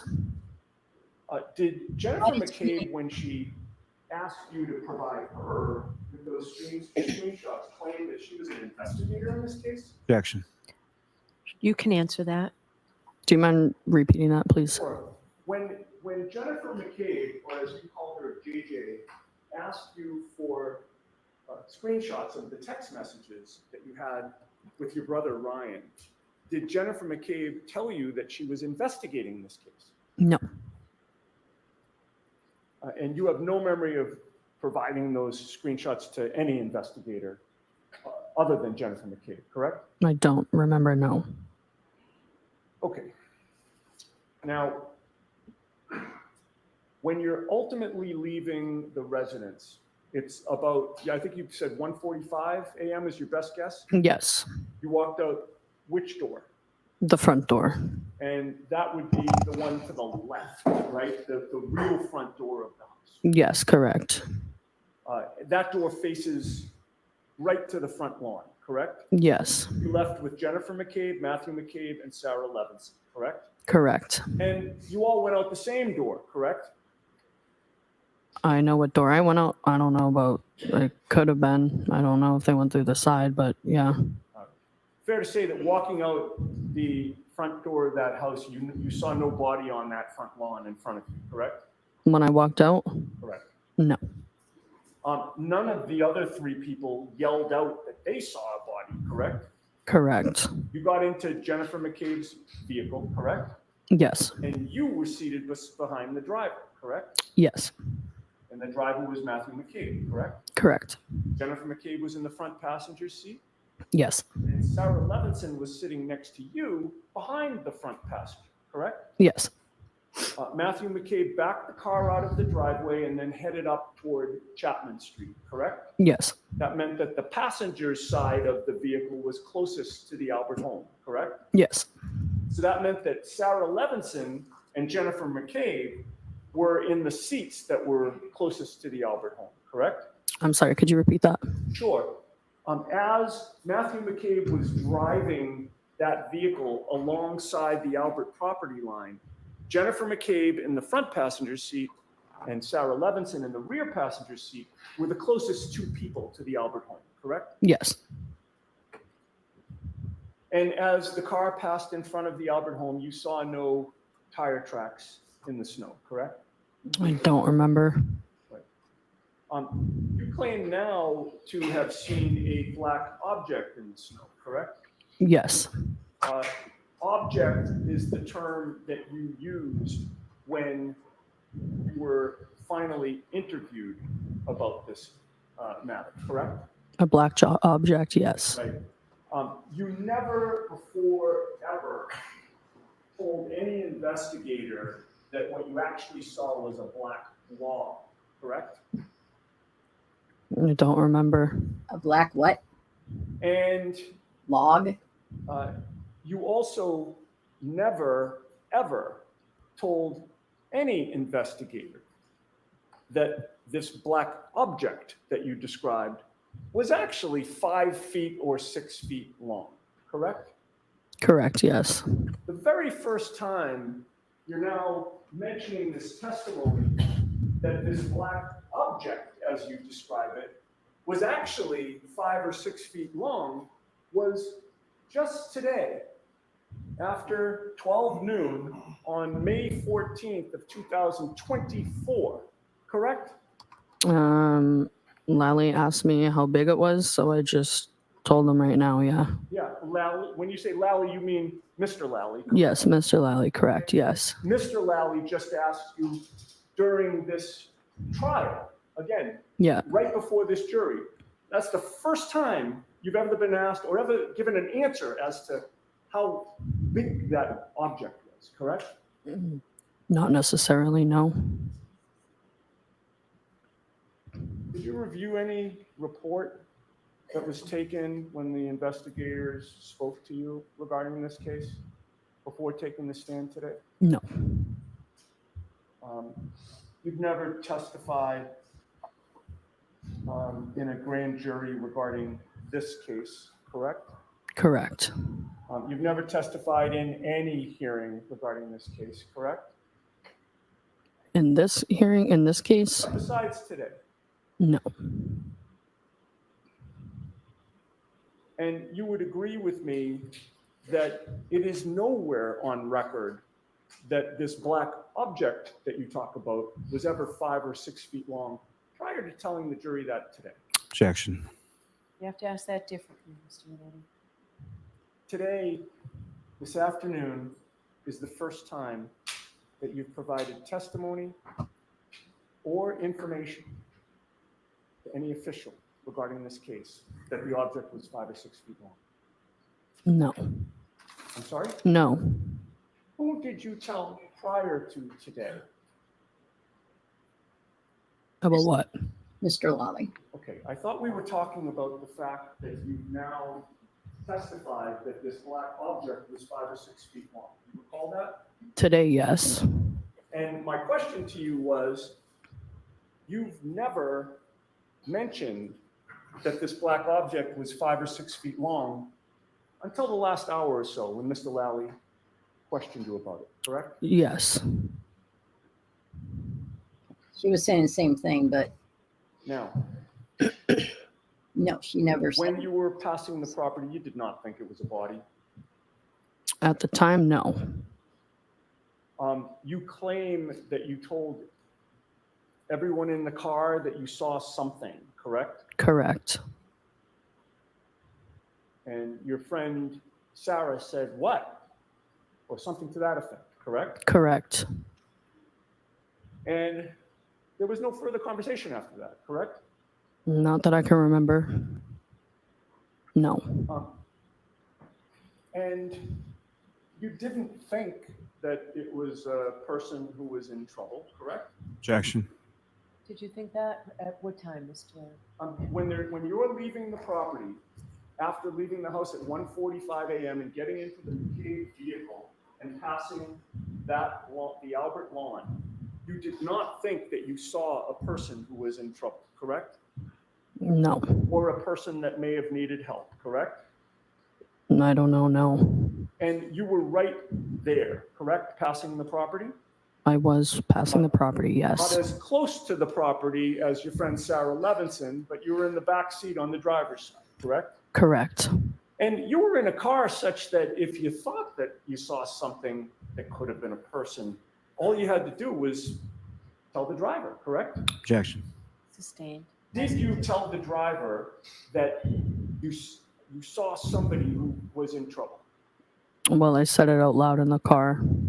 So is it your testimony now that you said out loud in the car, there's a person who's in trouble? That's not what I said, no. You didn't mention a person at all in the car, correct?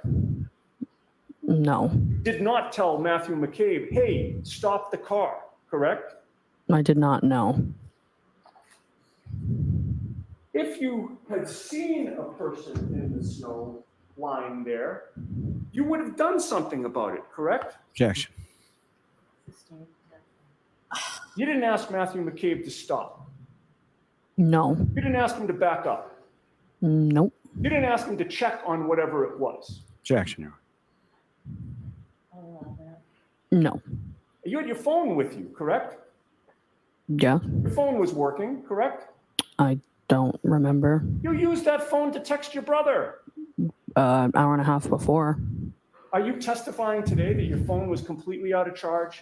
Side I don't remember, no. Did you text your good friend Brian Albert Jr. to tell him that you saw somebody lying on his front lawn? Did I text him Yes. that night? As you are supposedly seeing this black object, Objection. the immediate aftermath of that, did you text Brian Albert Jr. to tell him about that black object? So in that form, it's sustained. Ask it differently, Mr. Yannetti. You had your friend Sarah Levinson with you, correct? I did in the car, yes. You knew she was a nurse, correct? Yeah.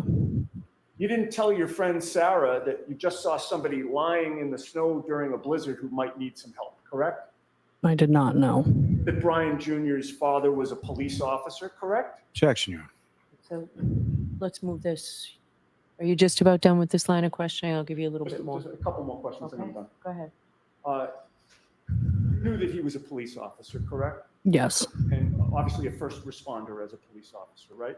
Yeah. And you knew that that was Jennifer McCabe's brother-in-law, correct? Yes. And Jennifer McCabe was in the car with you, correct? Yes. You didn't tell Jennifer McCabe or JJ to call her brother-in-law, correct? No.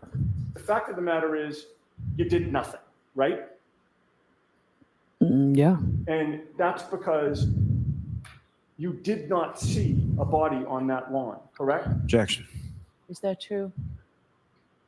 Can you answer that? I'm sorry, can you repeat the question? You didn't see a body on that lawn.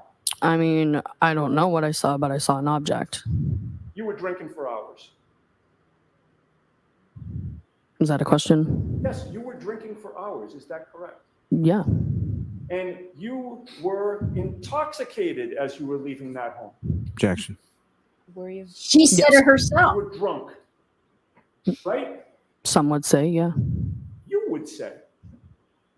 Yeah. And you believe that except for Matt McCabe, who was driving, everybody in the car was drunk, right? Objection. I don't know. I'm going to let that answer stand. You have previously testified. I'm sorry, strike that. You have previously given a statement indicating that you believe that everybody in that car except for Matthew McCabe was drunk. Do you deny that? I don't remember at this moment.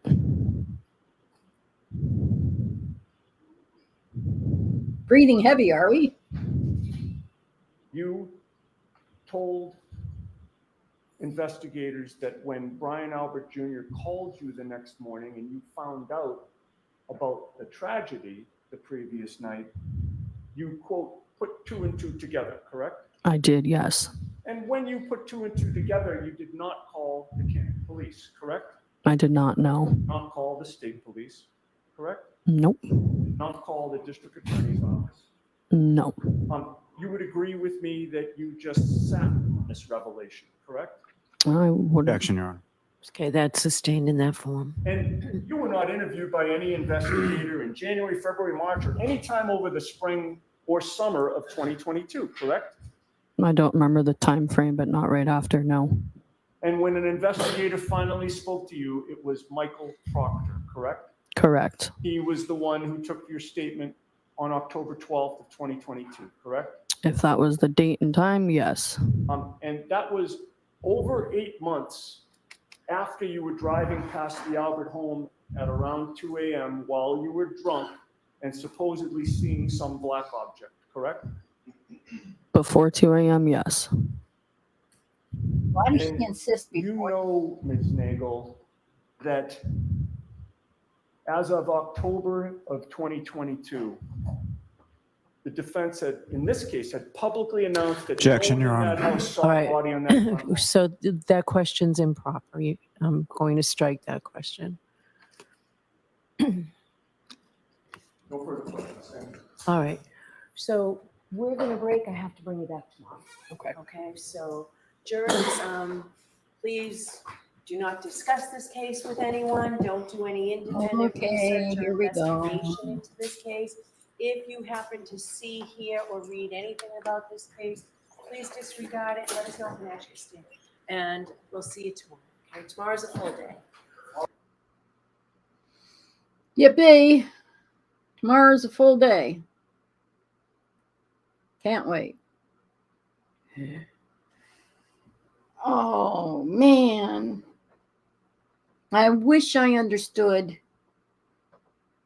why some things are sustained and some things aren't, because they sure sound a lot alike to me. Anyway, well, what'd you think of all this? Julie Nagel was very believable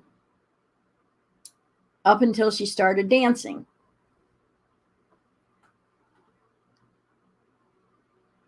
Now that I know why she took a screenshot, the question is, why did JJ need a screenshot of her text?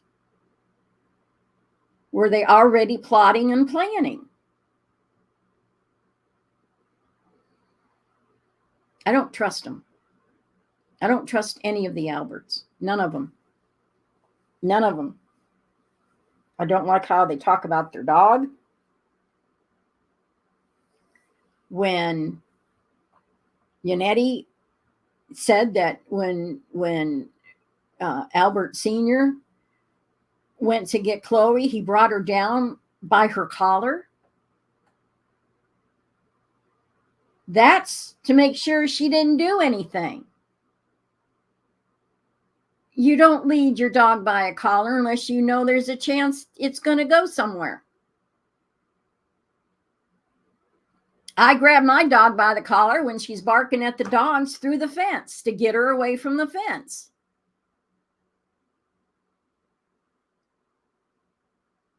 That dog did not like strangers, and the family knew it, and everybody knew it.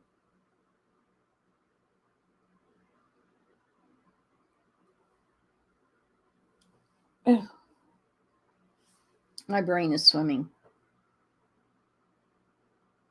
And a black blob in the yard after it had been snowing would not be a black blob. It would be a white hump, if you could even notice it. At 2 a.m, about 2 inches had fallen, if I'm guesstimating correctly. Because supposedly, by the time the body was found, 4 inches had fallen. And that was a lot later. I think I need a drink. Anyway. So she'll continue her testimony tomorrow. And we'll continue, maybe, following this.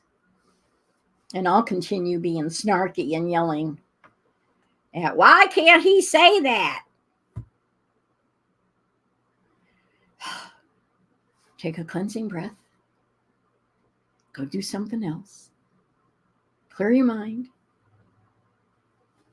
And enjoy the rest of your day. Weird. Really, really weird. I'll see you tomorrow. I did it again. There. Now I'll see you tomorrow.